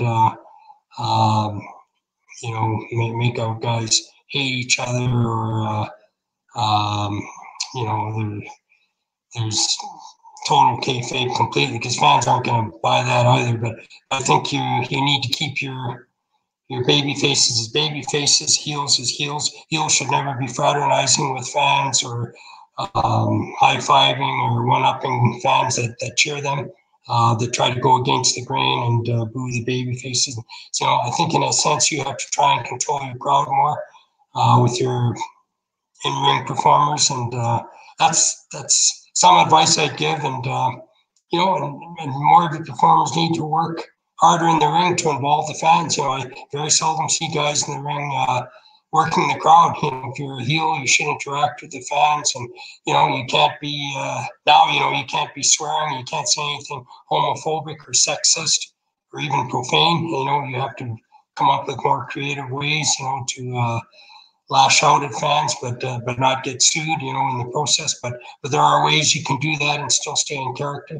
But basically, give the fans a reason to dislike you and hate you and boo you, you know, and cheat and heel as much as you can. And baby faces, for their part, they have to involve the fans more, you know, in their comebacks and their facial expressions. And to me, I don't see doing that. You know, they just go in there and they're interacting with each other, but the fans are pretty much left out of it, and they only react if they see a high spot or something. So I think more of the traditional role playing, you know, certainly going to get guys over better. And you know, and if you don't look the part, you shouldn't be in the ring. You know, I know there's a lot of guys breaking in, some through some very you know, unqualified wrestling schools, and some guys look like they came out of the backyard camps. And you know, I think promoters have to be selective about who they put in the ring. And if it's somebody that doesn't look the part and really hasn't earned their place in the card, they shouldn't be on the card. You know, it's just it's a negative blemish on a show. And you see somebody who's 160 pounds who doesn't even have a pair of tights or boots on, you know, they're wearing a pair of jeans and runners or something. So, you know, as a promoter, yeah, I think you need your wrestlers to invest in themselves, look the part, work out, have proper training, and you should never put a guy in the ring unless you've actually seen him, you know, have him scrimmage at one of your workouts or tryouts, or when you have the ring set up. But don't put a guy on the show just because he's hung out, you know, or he's willing to help set up or something. But you know, I think fans want to see athletes. You know, they want to see different guys in the ring. And I have no problem with guys or girls or different sizes and shapes. But if you're unathletic and you don't look the part, you really shouldn't be in the ring. And I guess those would be my biggest criticisms of a lot of the local promotions we see today. Yeah. Well, thanks a lot for your time. It's been very informative. Always good to hear from you, and I hope we can have you back on sometimes because the fan reaction has been good. Oh, that's great, Devin. I hope I didn't wear anybody out or bore anybody. I could talk 8 or 9 hours, but it's great going down memory lane, and for me, reliving a lot of memories. And good luck to you on your next promotions. And you have a great podcast. I really enjoyed your interviews. You've had some excellent names on there. You know, everyone from you know, Kevin Nash, you know, to I think you've had Scott Steiner on. You know, you've attracted some really big names, and your questions are great. You know, you cover a lot about their careers and the highlights of their careers and their greatest matches, and you know, sometimes ask some other questions, you know, that probe them a little bit. But I think you have the best podcast in the industry, and if you're able to access wrestlers this day and age, especially with the social restrictions we're dealing with, that's fantastic, and it's wonderful. You're entertaining so many of us, and really extending the longevity of a lot of wrestlers, you know, and keeping their names alive for us. So thanks for all that you do, Devin. And if the fans want to look you up, you're on Facebook under your real name, Ross Hart. Yeah, I am. I'm on Facebook and Instagram and Twitter. So yeah. Okay, I didn't know that. I'll have to follow you on Instagram and Twitter. Last thing I have to mention, because Barry Darsow talked about this and I forgot about it, but one of our members is bringing it up. Was it which Hart brother was it that told Barry Darsow to go to Hawaii? He told the story that he called Stu looking for work, and somebody impersonated him and told him to go to the Dean. Yeah.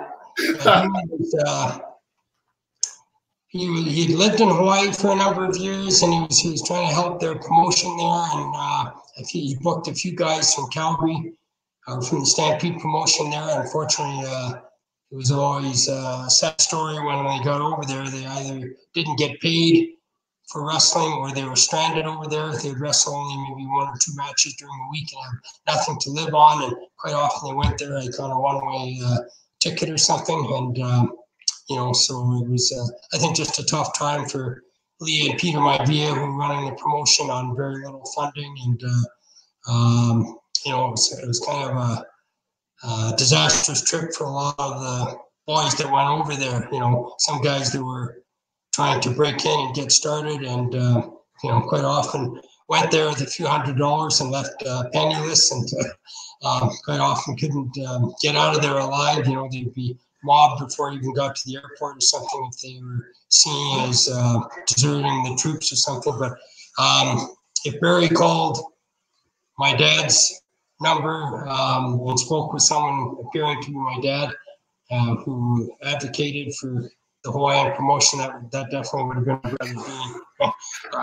Often, some of these guys would call and they want to speak to my dad, who was pretty legitimate and trustworthy and honest, and Dean could do a very good impersonation of my dad, as Owen could, and some of these guys would seemingly speak with Stu, would say that Lee and Peter were good promoters and would look after them and give it your best shot or something, and these poor guys would go there, and unfortunately, things didn't go the way they anticipated or expected, and but any means, I guess, necessary. Dean was desperate to try and book some talent there and get them over, and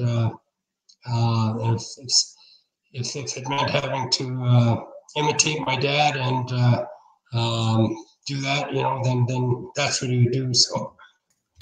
Well, I'll let you close down the interview after this, but this fan has been asking this all interview, so I'll throw the question in. He wants to know why your mom threw in the towel at Survivor Series 94. So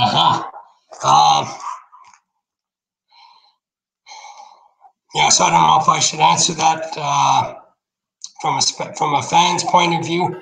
I think you should answer it as a fan. Yeah, I think so. So, I watched the match. I remember, I think it was when Bob Backlund did Brett in the chicken wing, and Owen was outside the ring. I know Brett had been screwed somewhat. Something had happened, and Backlund got him in the chicken wing, and Brett wouldn't tap out. He refused to submit, and Owen was outside the ring. I think interfering in the match, but masquerading as being concerned for Brett's safety, and he was egging my mom and dad on, to throw in the towel that Brett was going to get seriously injured if he didn't tap to the chicken wing, and I think my dad didn't want to do it. My dad refused to go along with it. He just figured Brett might toughen up and somehow get out of the hold or go to the ropes, but Owen appealed to my mom's inner emotions, I guess, a mother's concerns about her son's well-being, and she finally gave in. Owen appeared very teary-eyed and emotional and pleading with them to throw in the towel. Brett couldn't take it anymore, and I guess Owen was convincing enough, that my mom finally said throw in the towel. My dad, he didn't. My dad didn't want any part of that. He wanted Brett to hang in to the end and fight his way out of the hole. But my mom's concern for Brett's well-being and being pressured by Owen, finally made her cave in, and she threw the towel, and that was it. But Brett did get his revenge and beat Bob Backlund sometime later in a rematch, but. And he had a very short title reign, if I recall correctly, too. But I think you have to give Owen credit there. He was at his devious best there, and it paid off, because he convinced my mom to throw in the towel and surrender the match with the Hitman. Well, very good. I appreciate you answering that for Ibzan. I hope that answers your question. Ross, I'll let you close this off with whatever message you want to give to the fans here. Well, thank you a lot of fans for your memories of Stampede Wrestling, keeping it alive. I see a lot of footage of old matches on YouTube, which is incredible. I think a lot of fans must have taped the shows years ago, and it's kind of refreshing to see some old matches from 25, 30 years ago and all the positive comments on that, you know, and memories people have of the great matches we had. Yeah, just the positive memories extended about my mom and my dad, about my brother Owen, even my brother Smith, who passed away after a tough battle with cancer a few years ago. And it's great, you know, the feedback I sometimes get on Facebook, or when I go to a remote city or town, sometimes even the States, and somebody will recognize me as one of the Hearts and strike up a conversation with me. And it's great to have that notoriety and be remembered. And so many fans just thanking us for the memories we gave them with the Stampede promotion and helping put it on the map. And I'm very grateful for that. Thank you for watching the Hannibal TV. Please like this video if you